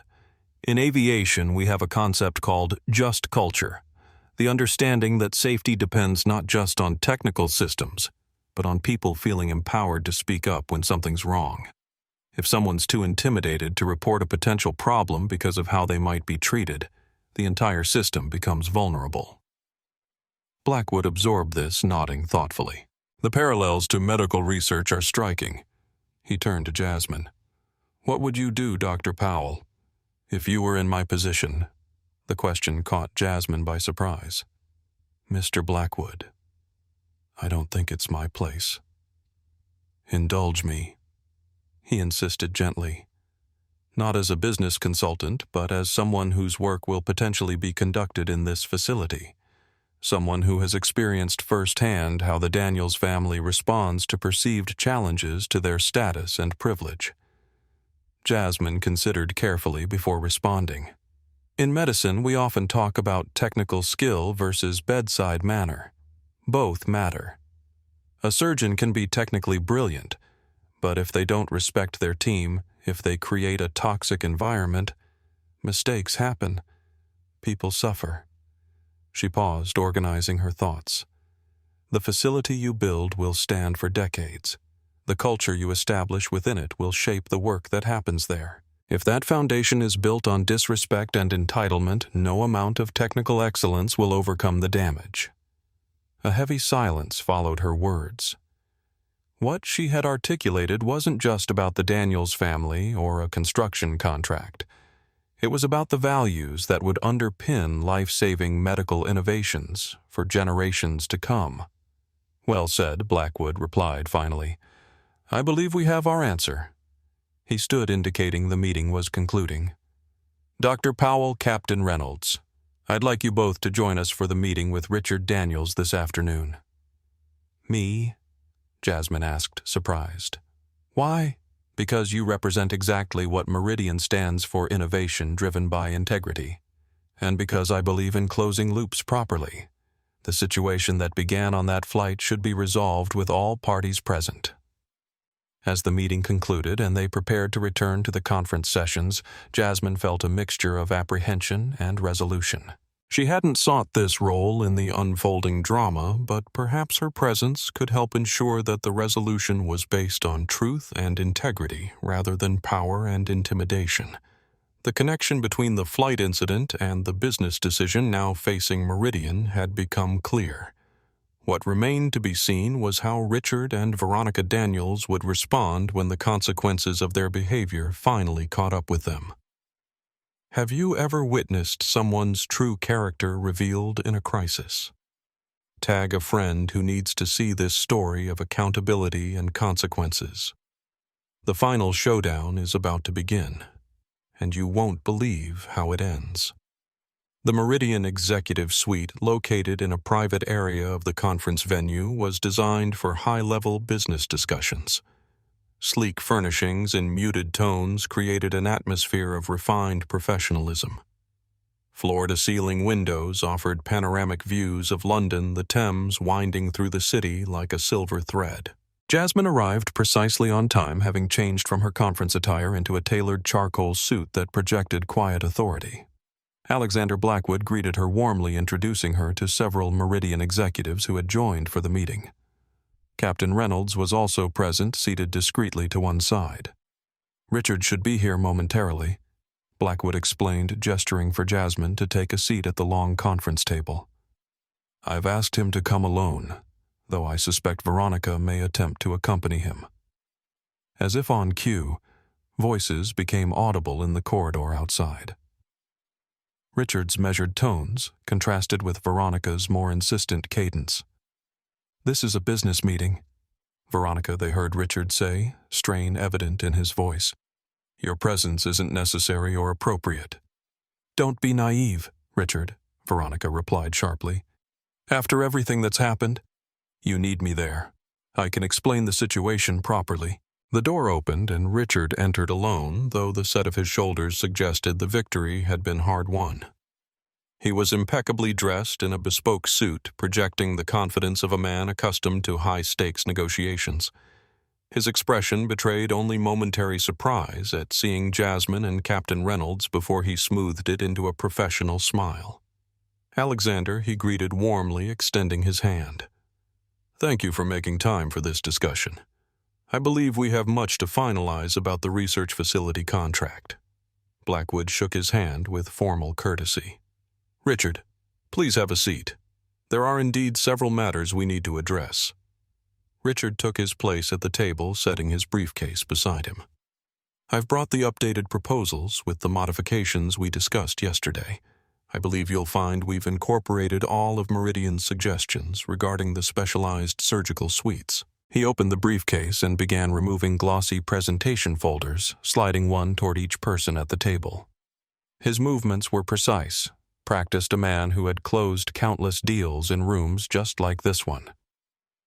"Before we review those materials," Blackwood interjected smoothly, "I'd like to address some concerns that have arisen regarding Daniels Construction's alignment with Meridian's core values and culture."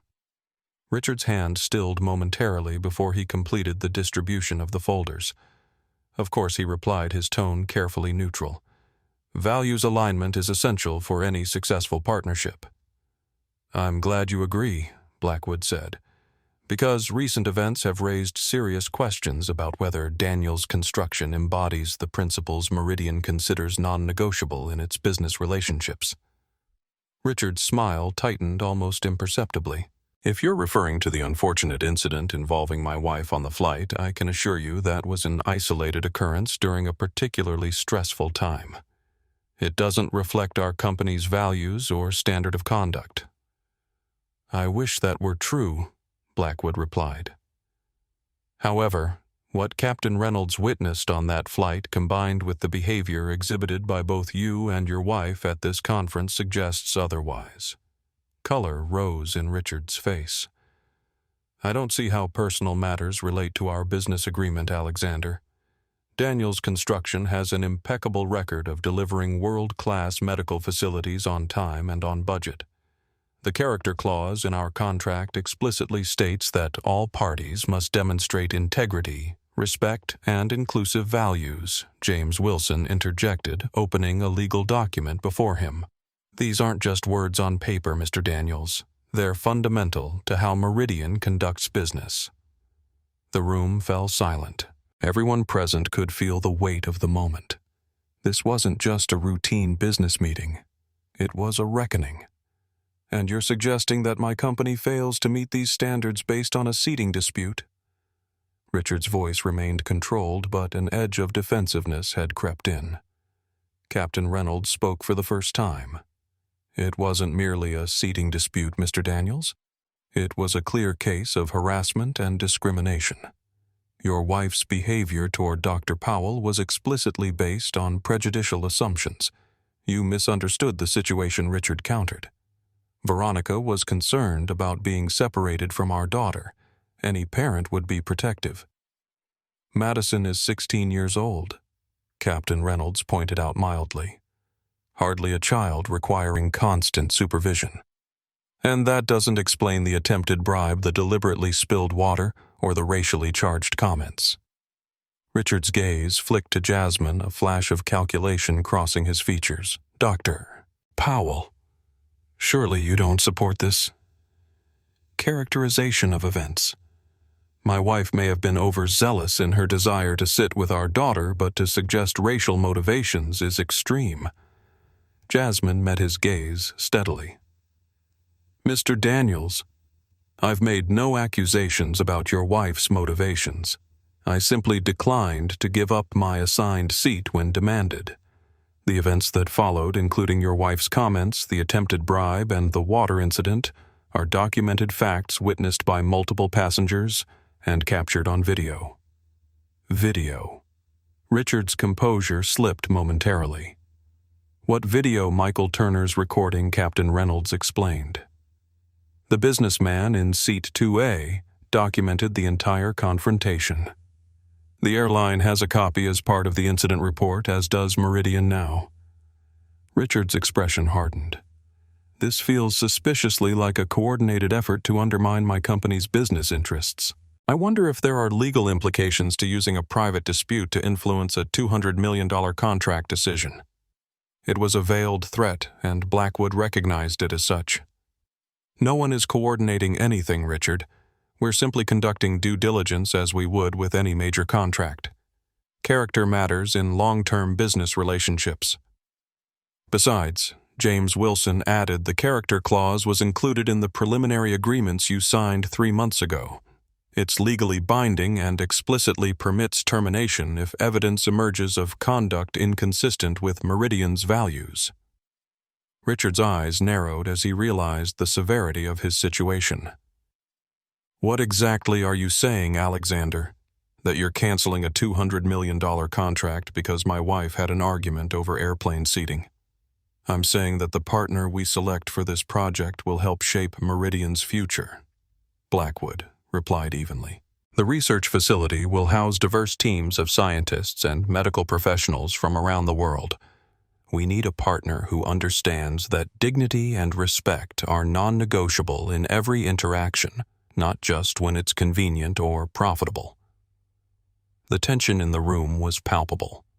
Richard's facade of reasonable negotiation began to crack, revealing the desperate calculation beneath. This is absurd. He exploded, his voice rising. You're willing to delay a critical expansion over something this trivial? Think of the costs, the setbacks to your timeline.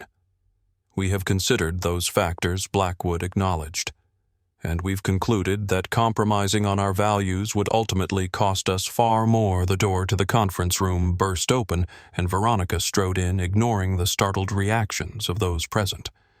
Richard, what's taking so long? The contract should have been signed by now. Her gaze swept the room, widening in outrage when she spotted Jasmine and Captain Reynolds. What are they doing here? This is a business meeting, not a tribunal. Richard rose quickly. Veronica, I asked you to wait outside. This is a delicate negotiation. Negotiation? She scoffed. There's nothing to negotiate. Either they want the best construction company for their facility or they don't. And if they're letting personal matters influence business decisions, perhaps we should reconsider whether we want to work with them at all. The room fell silent. Richard's face had gone pale, his careful strategy demolished by his wife's interruption. Blackwood broke the silence, his voice calm but firm. "Mrs. Daniels, this meeting is by invitation only. I must ask you to leave. I will not. I'm the wife of the CEO of Daniels Construction. I have every right to be here." "Actually, you don't," James Wilson stated flatly. "This is a private business discussion with legally binding confidentiality requirements.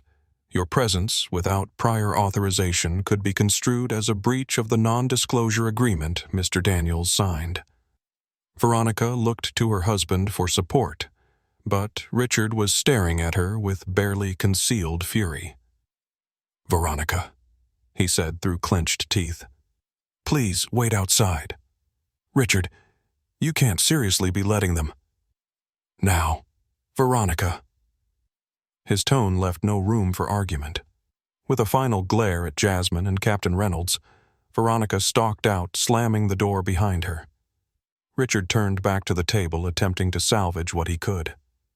"I apologize for the interruption. As you can see, my wife is passionate about our company's interests, sometimes excessively so. But her actions shouldn't reflect on Daniels Construction's professionalism or capabilities." Richard Blackwood said almost gently, "A company's culture is set at the top. What we've witnessed not just on the flight but here at the conference and now in this very room reveals a pattern that concerns us deeply."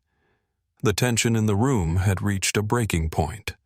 Everyone could sense that a final decision was about to be rendered. "I'm saying that Meridian has decided not to proceed with Daniels Construction for our new research facility." The words landed with the finality of a judge's gavel. Richard stood motionless, the implications washing over him in waves. $200 million. The largest contract of the year, perhaps of his career. Gone. "You can't be serious," he said finally, his voice hollow. "Over this?" "Not just this," Blackwood corrected. "Over what this reveals about your company's values and culture. The research we'll conduct in this facility will save countless lives, including the lives of people your wife deemed unworthy of sitting in first class. I cannot in good conscience build that future on a foundation of prejudice and disrespect." For a moment, no one spoke. The only sound was the soft hum of the air conditioning and the distant noise of London traffic below. It was as if time itself had paused to acknowledge the weight of what had just occurred. Richard's expression hardened. "This isn't over, Alexander." "My lawyers will what James Wilson interjected. The character clause is ironclad. You signed it. We have documented evidence of conduct that violates it. Any legal challenge would simply prolong the inevitable while generating negative publicity for your company." The truth of this assessment seemed to penetrate Richard's anger. His shoulders sagged slightly, the first visible sign of defeat. "What happens now?" he asked, his voice barely audible. "Meridian will issue a formal notice of contract termination citing the character clause Wilson explained. We'll proceed with our second-choice bidder, assuming they meet all our requirements, and the announcement will be handled discreetly," Blackwood assured him. "We have no desire to publicly humiliate you or your company. This isn't about punishment, Richard. It's about upholding principles." Richard gathered his untouched presentation folders with mechanical precision, returning them to his briefcase.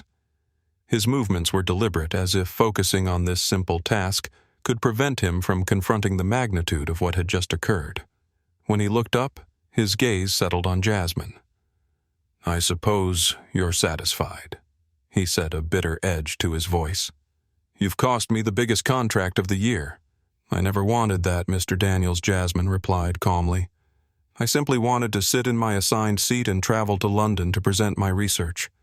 Everything that followed was the result of choices made by you and your family. Your money buys buildings, Mr. Daniels," she added quietly but firmly. "But it doesn't buy you the right to diminish others' dignity." The room fell silent again. Not a cough, not a rustle of papers, Not even the sound of breathing seemed audible. For 10 full seconds, everyone present held their breath, witnessing a moment of profound truth. Richard snapped his briefcase closed with unnecessary force. I have nothing more to say, except that you'll be hearing from my legal team, Alexander. I guarantee it. That's your right, Blackwood acknowledged. But before you leave, there's one more thing I think you should know. Richard paused at the door, his hand on the handle. Dr. Powell's surgical technique will be implemented across all Meridian facilities worldwide, Blackwood continued. It will transform cardiac care for hundreds of thousands of patients, and each of those facilities will include a training center where surgeons from developing countries will learn the technique free of charge, taking that knowledge back to communities that desperately need it. He let that sink in before delivering the final revelation. That's what was at stake here today, Richard. Not just a building contract, but a vision of what medicine can and should be. A vision that requires partners who understand that every human being deserves dignity and respect, not because of their wealth or status, but simply because they exist.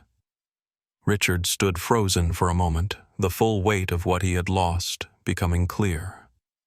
Without another word, he opened the door and left.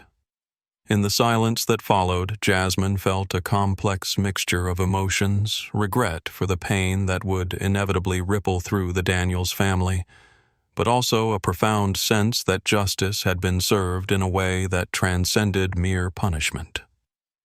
Dignity isn't a privilege, mister, Blackwood Jasmine said quietly. It's a right. Thank you for understanding that. No, Dr. Powell, Blackwood replied. Thank you for reminding us what's truly at stake in the choices we make. Sometimes the difficult moments are the most necessary ones. Captain Reynolds nodded in agreement. Standing firm against injustice rarely feels comfortable, but it's how systems begin to change.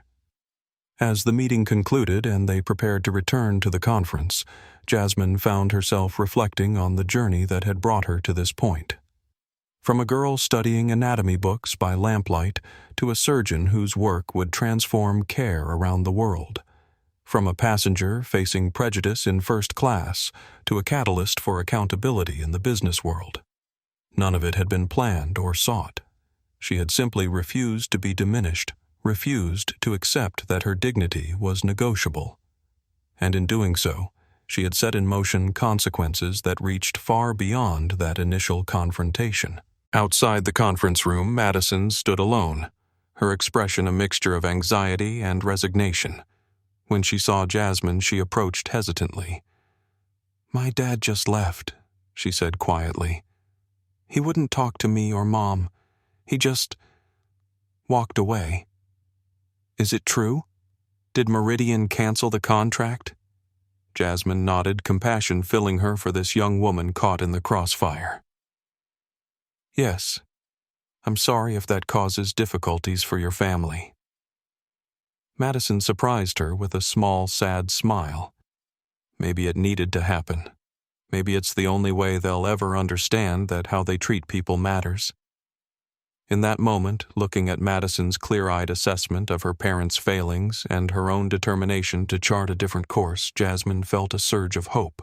Perhaps the most significant outcome of this entire saga wouldn't be the contract decision, or even the implementation of her surgical technique, but the awakening of conscience in one young woman who would carry that awareness forward into her own life and career.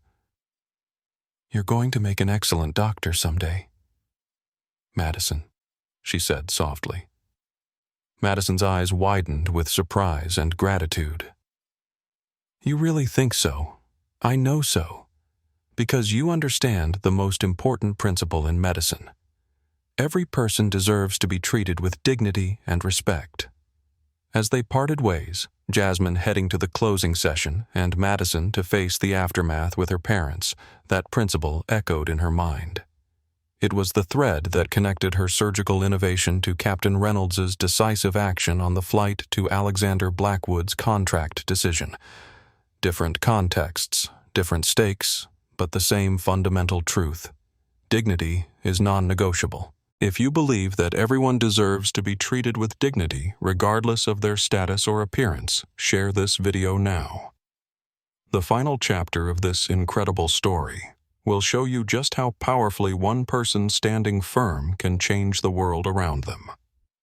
The closing session of the International Medical Innovation Conference was held in the main hall of the Royal Albert Hall, the space filled with medical professionals from around the world. Jasmine sat in the front row alongside Alexander Blackwood and the other featured presenters, listening as the conference chair delivered concluding remarks about the transformative research presented over the previous days. Before we officially close this year's conference, the chair announced, Alexander Blackwood, CEO of Meridian Medical Technologies, has requested a few minutes to make a special announcement. Murmurs of interest rippled through the audience. Meridian's announcements were always significant for the medical community, often signaling major investments or technological breakthroughs. Blackwood approached the podium with his characteristic poised confidence. "Thank you," he began, his deep voice carrying effortlessly through the hall. "Over the past 3 days, we've witnessed extraordinary innovations that promise to transform patient care worldwide. None has impressed me more than the minimally invasive cardiac technique presented by Dr. Jasmine Powell." He gestured toward Jasmine, and a spotlight illuminated her briefly as applause filled the hall. "Today, I'm pleased to announce that Meridian Medical Technologies will be implementing Dr. Powell's technique across our entire global network of hospitals and research centers. Additionally, we are establishing the Powell Initiative for Equitable Cardiac Care, a $50 million program that will bring this life-saving innovation to underserved communities worldwide." The applause crescendoed, with many attendees rising to their feet. Jasmine sat stunned, having had no warning of this announcement. Dr. Powell Blackwood continued, once the applause subsided. "Would you join me on stage?" In a daze, Jasmine rose and made her way to the podium. As she ascended the steps, she caught sight of the Daniels family in the audience. Richard sat rigid with barely concealed fury. Veronica's face was twisted in resentment, and Madison was beaming with genuine admiration, clapping enthusiastically despite her parents' evident displeasure. Blackwood handed Jasmine the microphone. "Dr. Powell, would you share a few words about your vision for how this technique can transform cardiac care globally?" Jasmine hadn't prepared remarks, but as she looked out over the audience at colleagues who had embraced her research, at Madison's hopeful expression, at the Daniels family's contrasting reactions, she knew exactly what needed to be said. "Thank you, Alexander." She began, her voice steady and clear. "When I developed this technique, my goal wasn't recognition or accolades. It was to create a pathway to healing for patients who previously had no options. Patients who were told their conditions were too risky for traditional surgery. Patients who, for various reasons, had been deemed unworthy of the highest standard of care." She paused, letting her gaze sweep across the audience. In medicine, as in life, we often face moments where we must decide whose dignity matters, whose pain deserves attention, whose lives are worth saving at any cost. The Powell Initiative represents a declaration that everyone deserves access to life-saving care, not because of their wealth status or privilege, but because of their inherent worth as human beings. The hall fell silent, hundreds of distinguished medical professionals hanging on her every word. This was no longer just about a surgical technique, it was about a fundamental vision of what healthcare could and should be. "Dignity isn't a privilege," she continued, her voice gaining strength. "It's a right. And when we stand firm in that belief, we create ripples that extend far beyond individual encounters. We reshape institutions, change policies, and ultimately transform lives." From the corner of her eye, she saw Veronica shift uncomfortably in her seat. Richard stared straight ahead, his jaw clenched. "I'm deeply honored by Meridian's commitment to bringing this technique to patients regardless of their circumstances," Jasmine continued.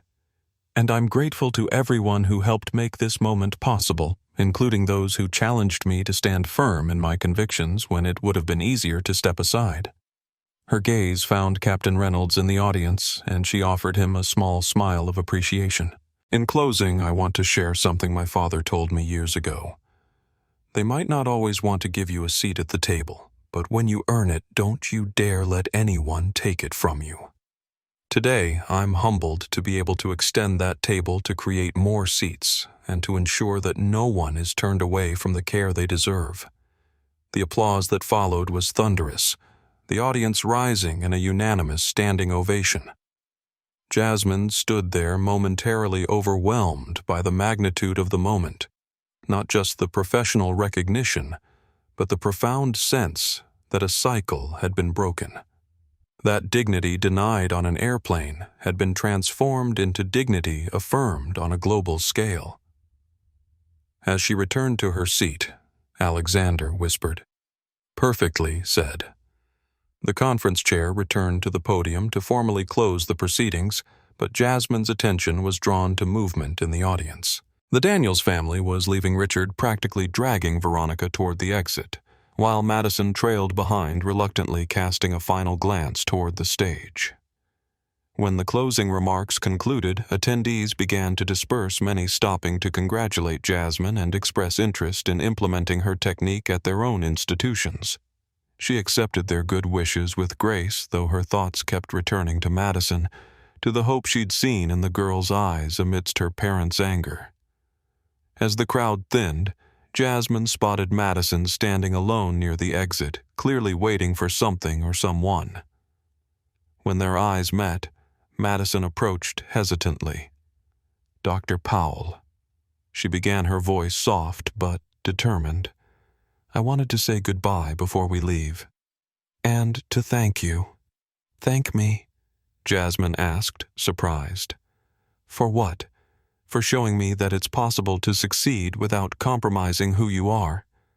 Madison glanced over her shoulder, ensuring her parents weren't nearby. "My mom and dad are not taking things well. The contract, your announcement, all of it. Dad's lawyer is already talking about challenging Meridian's decision." Jasmine sighed.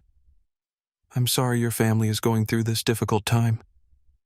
"Don't be," Madison replied with unexpected firmness. "Maybe it's what they need, what we all need. A wake-up call." "And what about you?" Jasmine asked gently. "How are you processing all of this?" Madison straightened slightly, a new resolve evident in her posture. "I've made a decision. I'm applying to Johns Hopkins for pre-med next year. My parents don't know yet, but I'm not going to let them talk me out of it." Pride swelled in Jasmine's chest for this young woman's courage. "That's wonderful, Madison. It won't be easy, but I think you have what it takes." "I hope so." Madison admitted, a flicker of vulnerability crossing her features. "Sometimes I worry that I'm too much like them, that I've absorbed their attitudes without realizing it." "The fact that you're asking that question suggests otherwise," Jasmine assured her. "Self-awareness is the first step toward change." Madison hesitated, then pulled a small notebook from her bag. Would you mind giving me your email in case I have questions about med school or if I just need advice from someone who isn't like your parents?" Jasmine finished gently. She took the notebook and wrote down her professional email address. "I'd be happy to stay in touch, Madison. And, for what it's worth, I think the medical profession will be better for having you in it." Madison's eyes glistened with unexpected tears. "Thank you. For everything." She glanced toward the exit again. "I should go. They're waiting in the car." As Madison turned to leave, Jasmine called after her. "Remember what I said about dignity being non-negotiable. That applies to you too." Madison nodded, a small smile touching her lips before she disappeared through the doors. Alexander approached as Jasmine watched Madison leave. "Making a difference already, I see." "She was already on the right path," Jasmine replied. "She just needed permission to stay on it. Sometimes that's the most important gift we can give," Alexander observed.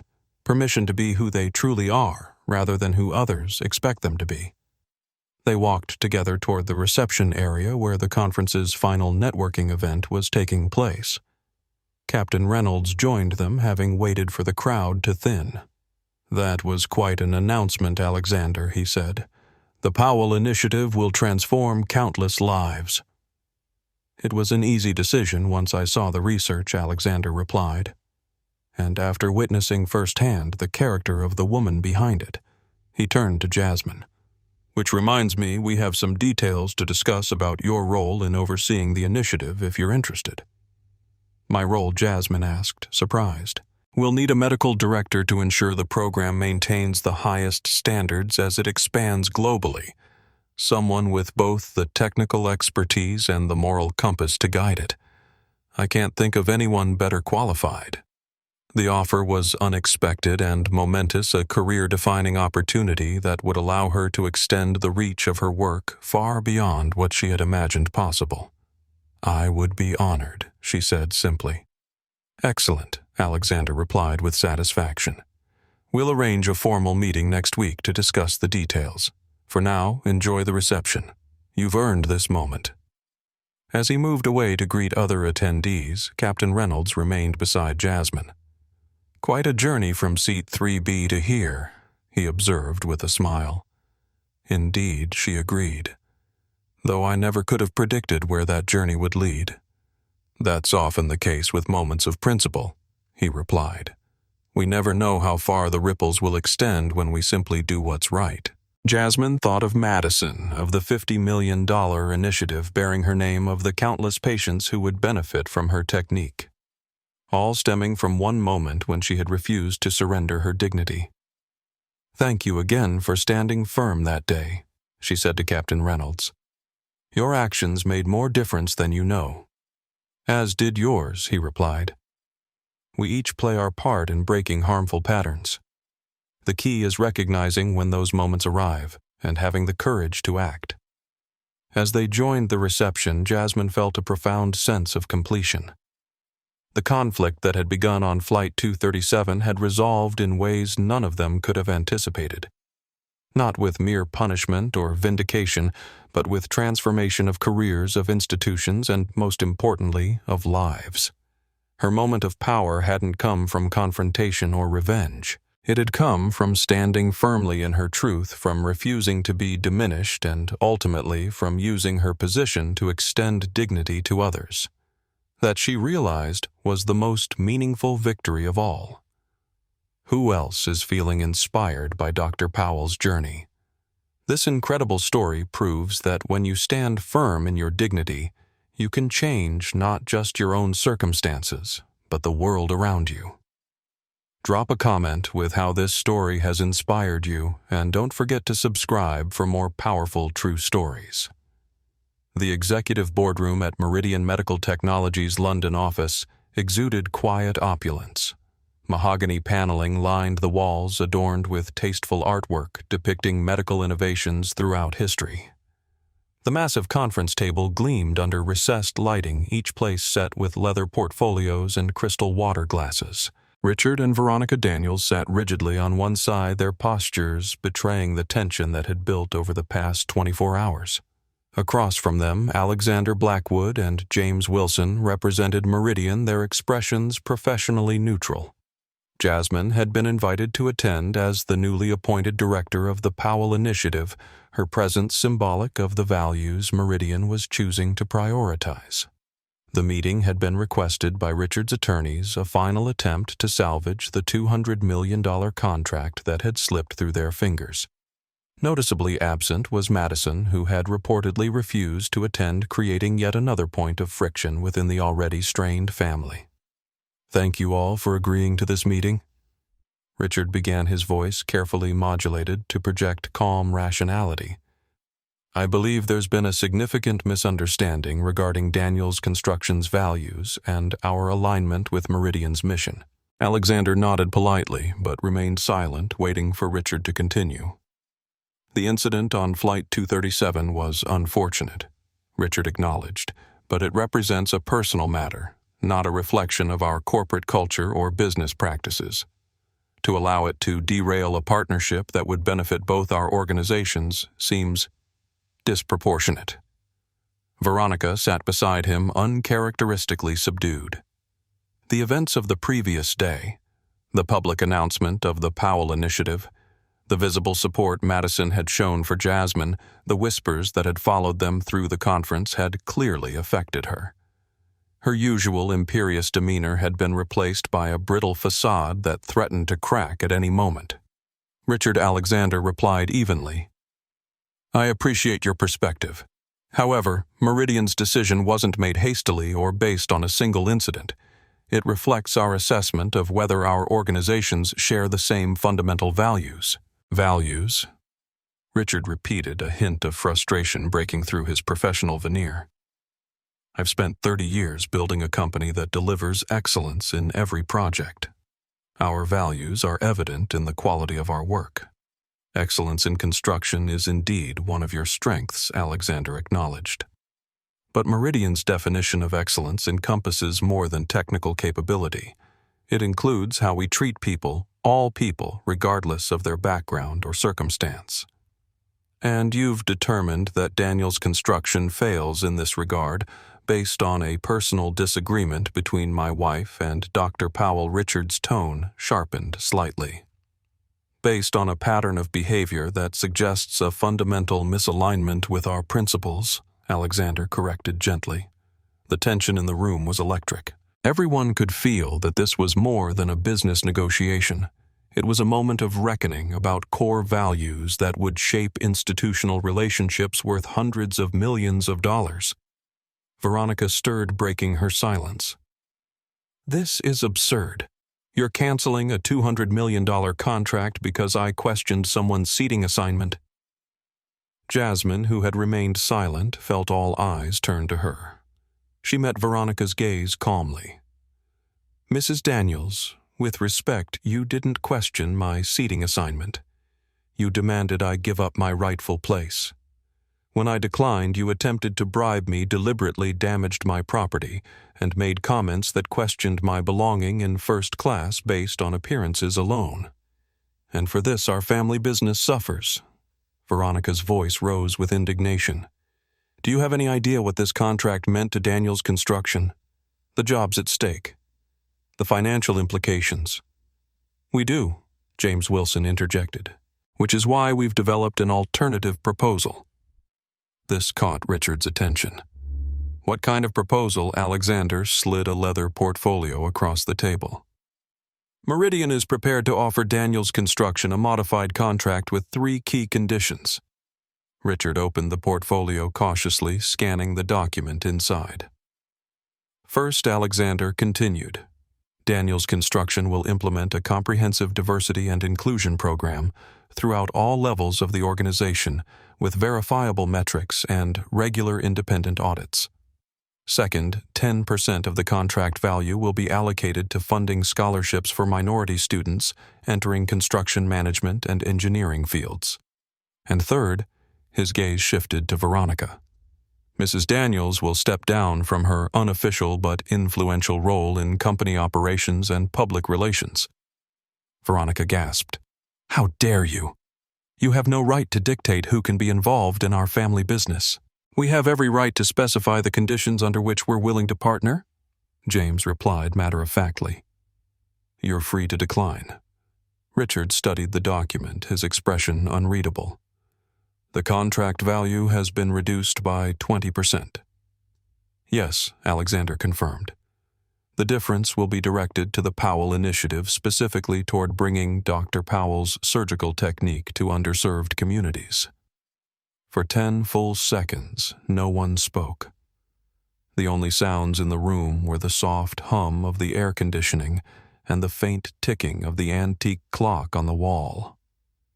It was as if everyone present was holding their breath, waiting to see how Richard would respond to this unprecedented ultimatum. "This feels punitive," Richard finally said, his voice tight with suppressed emotion. "It's corrective," Alexander countered.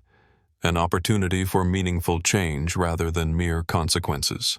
And if we refuse these terms, then Meridian will proceed with our second-choice contractor, and Daniels Construction will need to explain to its shareholders and employees why a $200 million contract was lost." The implication was clear. Such an explanation would inevitably involve the details of what had transpired on Flight 237 and at the conference, potentially causing far more damage to the company's reputation than accepting the modified contract. Richard closed the portfolio, his fingers drumming lightly on its surface as he considered his options. "I'll need to consult with our board and legal team." "Of course," Alexander agreed. "We're prepared to give you 48 hours to make your decision." Veronica's composure finally shattered. "This is blackmail. You're using our livelihood to force us to apologize for something that wasn't wrong in the first place." Richard placed a restraining hand on his wife's arm, but she shook it off angrily. "No, Richard, I won't sit here and be dictated to by people who have clearly orchestrated this entire situation." She turned to Jasmine, eyes blazing. "You planned this, didn't you? From the moment you refused to move seats. This was all a calculated move to advance your career at our expense." The accusation was so wildly disconnected from reality that Jasmine almost laughed. Instead, she maintained her composure, recognizing the desperate attempt to recast Veronica as the victim rather than the instigator. "Mrs. Daniels," she said quietly, "I had no idea who you were when I boarded that flight. I didn't know your husband's company was bidding on a Meridian contract. I certainly couldn't have predicted that Alexander would attend my presentation or offer to implement my technique globally. All I did was refuse to surrender my dignity when you demanded it." The room fell silent. Not a breath, not a rustle of papers, not a single sound penetrated the thick tension that had settled over them all. It was as if Jasmine's words had frozen time itself, forcing everyone present to confront an uncomfortable truth. "Exactly," Alexander added. "No one orchestrated anything. What's unfolded here is simply the natural consequence of choices freely made." Richard, sensing the situation spiraling further out of control, stood abruptly. "We've heard your proposal, Alexander. You'll have our answer within 48 hours. As he guided Veronica toward the door, she resisted momentarily, turning back to deliver a final venomous glare at Jasmine. "This isn't over. People like you always think you can change the rules, but some things are immutable. Some hierarchies exist for a reason. Your money buys buildings." "Mrs. Daniels," Jasmine replied evenly. "But it can't buy you character." The calm precision of Jasmine's response seemed to catch Veronica off guard. She had clearly expected anger defensiveness or gloating, not quiet dignity. For a moment, confusion flickered across her features before Richard firmly led her from the room. When the door closed behind them, James Wilson exhaled slowly. "Well, that was about as pleasant as expected." "Do you think they'll accept the terms?" Jasmine asked. Alexander considered this.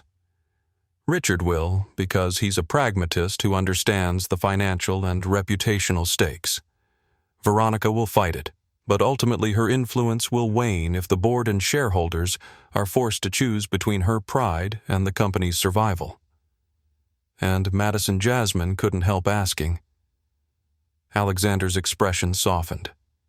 "Madison emailed me this morning asking about Meridian's internship program for pre-med students.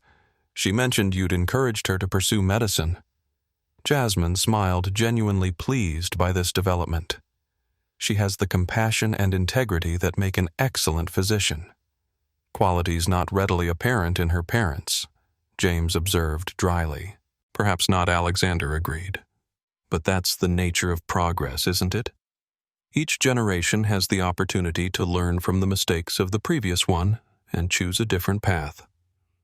As they gathered their materials and prepared to leave the boardroom, Jasmine found herself reflecting on the strange journey that had brought her to this point. What had begun as a simple flight to present her research had evolved into something far more significant, a moment of reckoning that would reshape multiple lives and institutions. "Penny, for your thoughts," Alexander asked as they walked toward the elevator. "I was just thinking about how a single moment of standing firm can ripple outward in ways we never anticipate." Jasmine replied. "On that plane, I wasn't trying to change the world or reshape a corporation's values. I was simply refusing to be diminished. And yet, Alexander observed that simple act of dignity may end up transforming more lives than your surgical technique, as remarkable as it is. How so? Because dignity is contagious, he explained. Madison witnessed yours and found the courage to claim her own. Captain Reynolds honored it and reinforced that everyone deserves the same respect.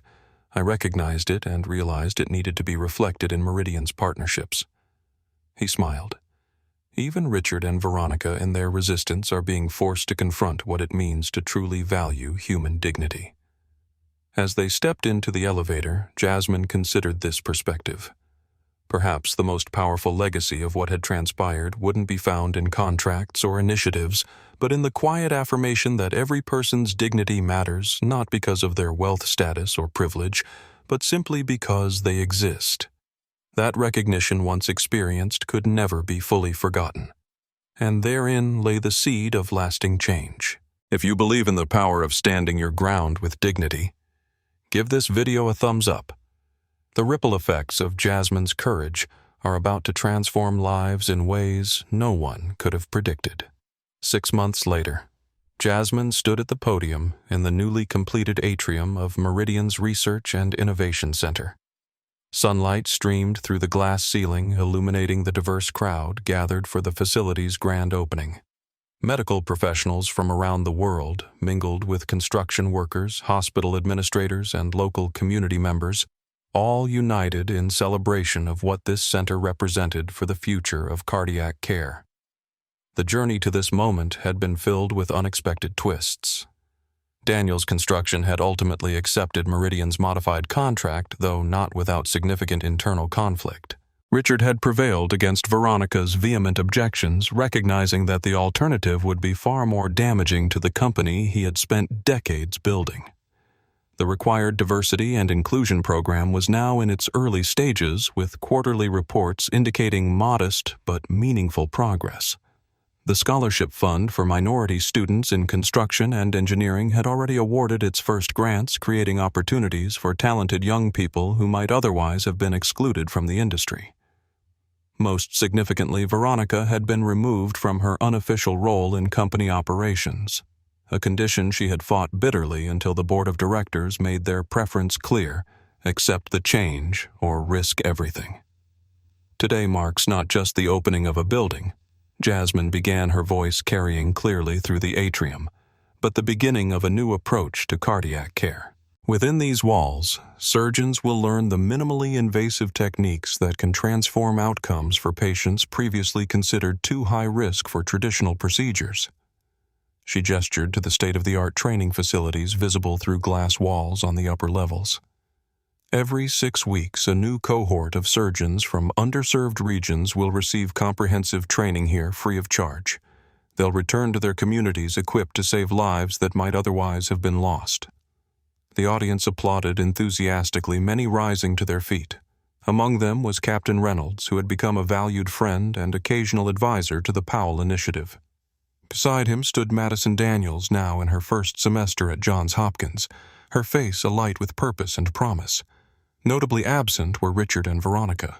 Though Richard had attended the contractually required inspections during construction, he had declined the invitation to the opening ceremony, whether from lingering resentment or simple recognition that his presence might detract from the celebration was unclear. This center stands as testament to what can be accomplished when we prioritize both technical excellence and human dignity, Jasmine continued. When we recognize that every life has equal value and deserves equal care regardless of circumstance. Her gaze found Alexander in the front row, nodding in approval. The Powell Initiative had expanded beyond even his ambitious vision, with implementation now underway in 27 countries, and preliminary data showing remarkable improvements in patient outcomes. "I want to acknowledge the many hands and hearts that made this possible," she said, gesturing to the construction workers seated in a designated section, including the skilled craftspeople of Daniels Construction, whose technical expertise created this beautiful facility. It was a gracious acknowledgement offered without rancor or resentment. The journey had never been about punishing the Daniels family, but about affirming a principle that transcended personal conflict. As the ceremony continued with ribbon cutting and tours of the facility, Jasmine found a moment to speak with Madison, who had flown in specifically for the event. "How's medical school treating you?" she asked warmly. Madison's eyes lit up. "It's challenging but amazing. I've joined a student group focused on healthcare equity issues, and we're developing outreach programs for underserved communities in Baltimore." "That's wonderful," Jasmine replied, genuinely pleased by the young woman's enthusiasm and focus. "My parents still aren't speaking to me," Madison admitted, a shadow crossing her features. "Dad calls occasionally to check if I've come to my senses yet, but Mom, she sees my choice as a betrayal. Of her, of the family, of everything they wanted for me." Jasmine squeezed her arm sympathetically. "I'm sorry it's been so difficult. Family estrangement is never easy, even when it's necessary for your own growth." "It's worth it," Madison said with quiet determination. "For the first time in my life, I feel like I'm becoming who I'm meant to be, not who they wanted me to be." She glanced around at the bustling atrium. "And seeing all this, what can happen when people choose to do what's right instead of what's expected? It confirms I made the right decision." Their conversation was interrupted by a commotion near the entrance. To everyone's surprise, Veronica Daniels had arrived, dressed in an understated suit rather than her usual ostentatious attire, scanning the crowd with an uncertain expression. Madison's eyes widened. "Mom, what is she doing here?" Before Jasmine could respond, Alexander approached with a distinguished-looking gentleman in tow. "Jasmine Madison, I'd like you to meet Dr. Gabriel Santos, the new director of our international training program. He'll be overseeing the implementation of the Powell technique in our partner hospitals globally." Dr. Santos shook their hands warmly. "It's an honor to meet you both. Dr. Powell, your work is revolutionizing cardiac care in ways we've only dreamed of. And Madison Alexander tells me you're interested in our summer internship program for medical students." "Very interested," Madison confirmed eagerly, though her eyes kept darting toward her mother, who remained near the entrance, not yet approaching. "Wonderful. We could use bright minds like yours, especially those who understand that medicine is as much about compassion as it is about technical skill." As they chatted, Jasmine noticed that Veronica still hadn't moved further into the atrium. Excusing herself tactfully, she approached the woman who had once treated her with such contempt. "Mrs. Daniels, this is a surprise." Veronica startled slightly as if caught doing something illicit. "Dr. Powell," she acknowledged stiffly. "Are you here for the opening ceremony?" Jasmine asked, keeping her tone neutral. "I'm here to see my daughter, Veronica," replied her voice quieter than Jasmine had ever heard it. "Richard doesn't know. He wouldn't approve." The admission was unexpected, a small crack in the facade of family unity the Daniels had always projected. "Madison will be glad to see you," I think Jasmine offered. "She's missed you despite everything." Veronica's gaze remained fixed on her daughter, who was animatedly discussing something with Dr. Santos. "She looks happy, different. She's finding her path," Jasmine observed. "It takes courage to chart your own course, especially when it diverges from family expectations." Veronica's expression tightened. "Is that what you think she's doing? Rebelling against our expectations?" "I think she's discovering who she truly is," Jasmine corrected gently, "which may or may not align with who you imagined she would be." Veronica fell silent for a moment, watching as Madison laughed at something Alexander said, her face alight with intellectual engagement and purpose.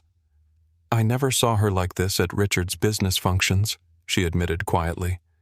"She always seemed contained." "Careful. People flourish when they're pursuing their authentic interests," Jasmine suggested, "when they're valued for who they are rather than who others want them to be." Veronica turned to her, then really looking at her perhaps for the first time. "You think I don't value my daughter? I think you value what you believe is best for her," Jasmine replied carefully.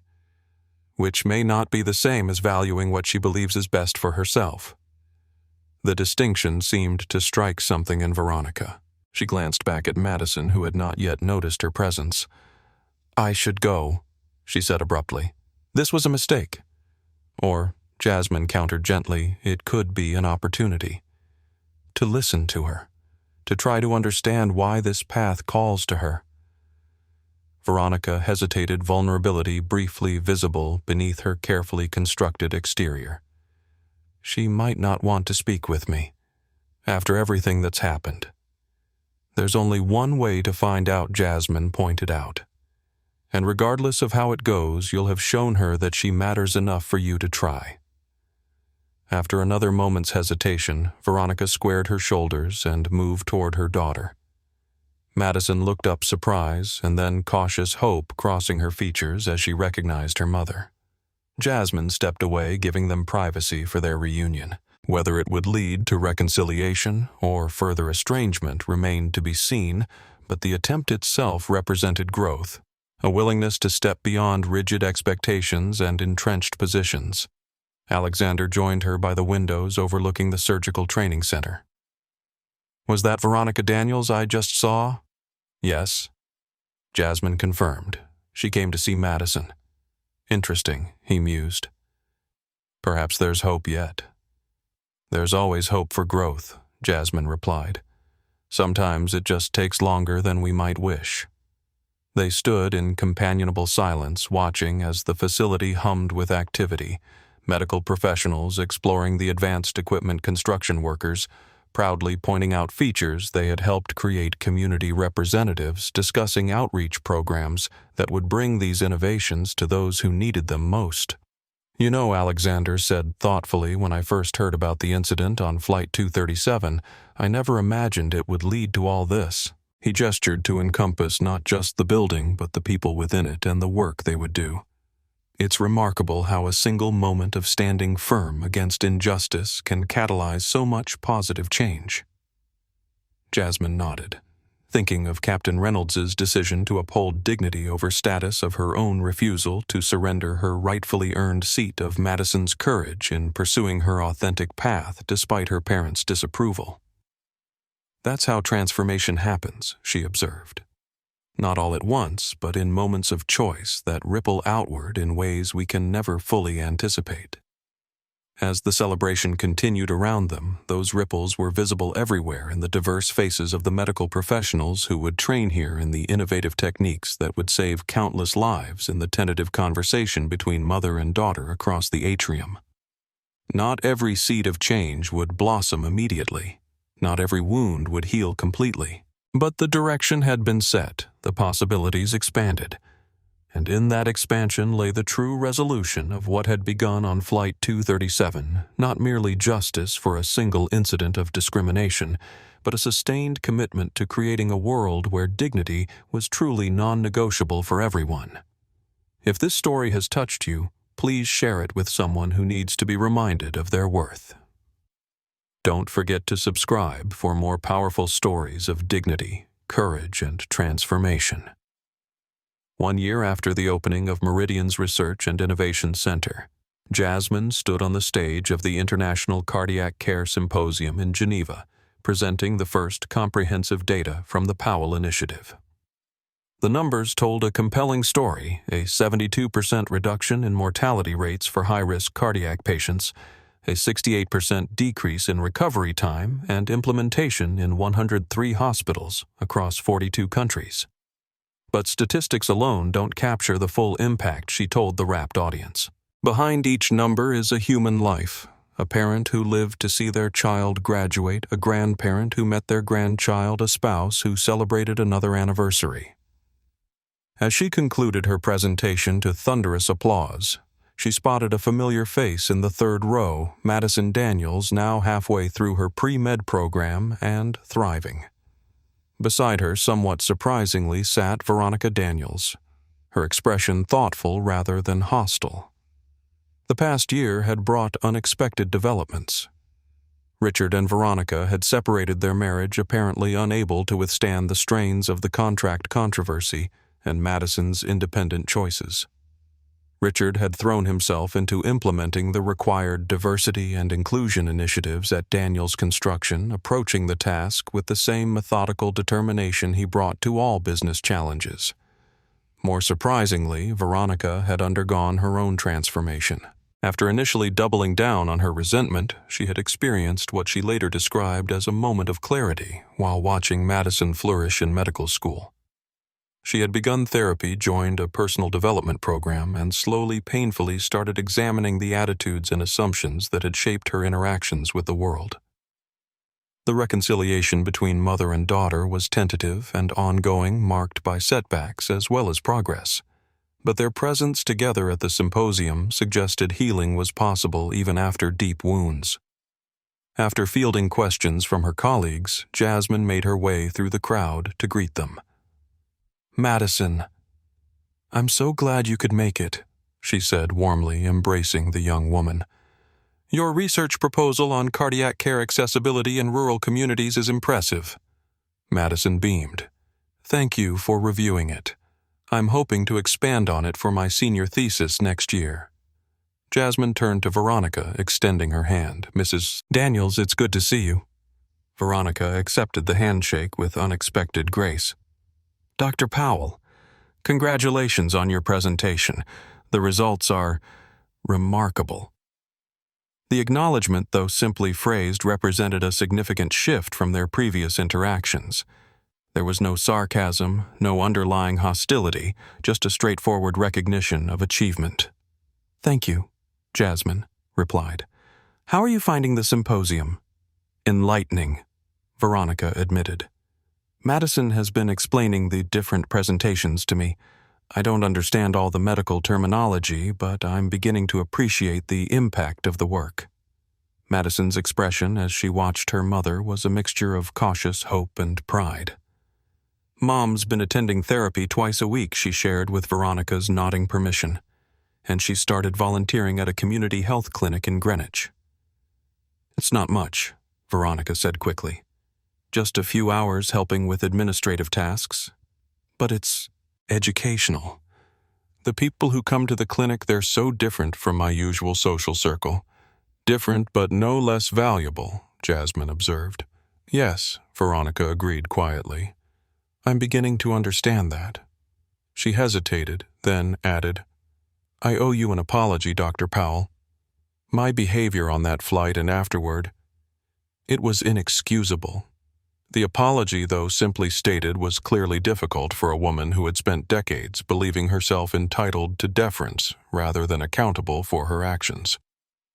"Thank you," Jasmine said sincerely. "That means a great deal." "I'm not looking for absolution," Veronica clarified. "Just acknowledging the truth. My therapist says that's an important step." "It is," Jasmine agreed. "For what it's worth, I think what you're doing now, supporting Madison, volunteering, examining your perspectives, those actions speak louder than any apology." They were joined by Captain Reynolds, who had continued his involvement with the Powell Initiative as an advisory board member while still flying for the airline. Dr. Powell Madison. He greeted them warmly, then paused as he recognized Veronica. "Mrs. Daniels." An awkward moment ensued as Veronica clearly struggled with how to respond to the man who had enforced the consequences for her behavior on Flight 237. "Captain Reynolds," she finally said, her voice steady. "I believe I owe you an apology as well. My conduct on your aircraft was inappropriate. You were simply doing your job, upholding the standards all passengers should respect." The captain accepted this with a dignified nod. "I appreciate that, Mrs. Daniels, and I'm glad to see you here supporting your daughter's interest in medicine." "She's quite determined," Veronica replied with what almost sounded like pride. "Apparently standing firm for what you believe in runs in the family, though the applications have differed somewhat." It was as close to self-awareness as they had ever heard from her, and Madison's smile in response was worth more than any elaborate declaration. As the symposium continued, These unlikely allies found themselves in conversation about the future of the Powell Initiative. Madison shared her ideas for expanding access to rural communities. Captain Reynolds discussed logistical challenges in transporting equipment to remote areas. And Veronica, somewhat hesitantly at first, offered insights about philanthropic partnerships that might help fund such expansions. The Daniels Foundation has connections with several healthcare-focused philanthropists, she explained. They might be interested in supporting the rural outreach program Madison is proposing. The offer represented more than practical assistance. It was an acknowledgement that resources long directed toward maintaining status and exclusivity could be redirected toward inclusion and accessibility. Later, as Jasmine prepared for the closing panel discussion, Alexander Blackwood joined her backstage. "I just had an interesting conversation with Veronica Daniels," he told her, his expression bemused. "She's proposed a joint initiative between the Daniels Foundation and Meridian to fund a training center for cardiac care specialists serving underprivileged communities."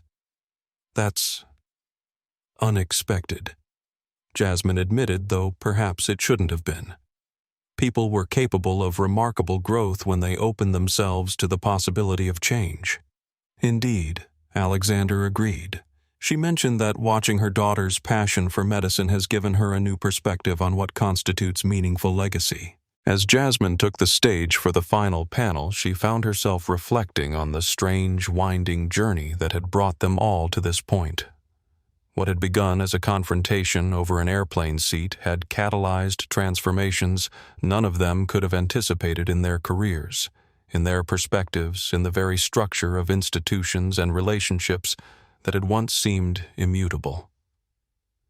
The true resolution wasn't found in victory or defeat, in punishment or vindication. It was found in the ongoing work of creating a world where dignity was truly non-negotiable, not just for some, but for all.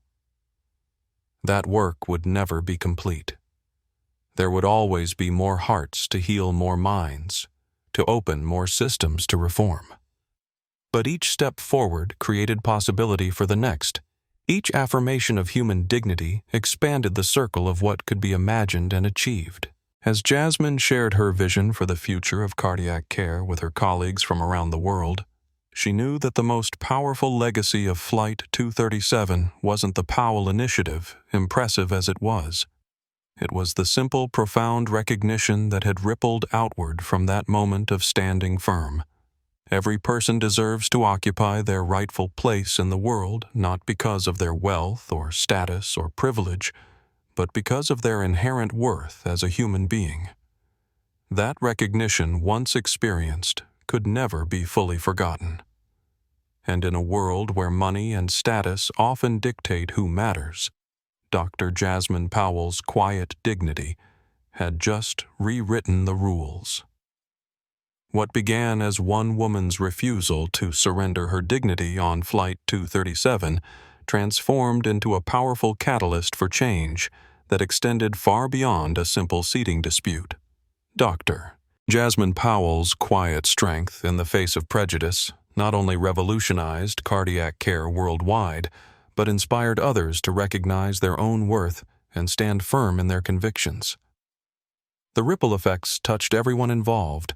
Captain Reynolds upholding the principle that every passenger's dignity is non-negotiable. Madison Daniels finding courage to pursue her authentic path in medicine, and even Veronica Daniels beginning the difficult journey toward self-awareness and growth. This story reminds us that true power lies not in status or privilege, but in the quiet conviction that respect and dignity belong to everyone. When we refuse to be diminished, we create space for something greater than ourselves to emerge. If this story resonated with you, please like, share, and subscribe. Have you ever experienced a moment where standing firm changed more than you anticipated? Comment below with your own story of dignity and courage.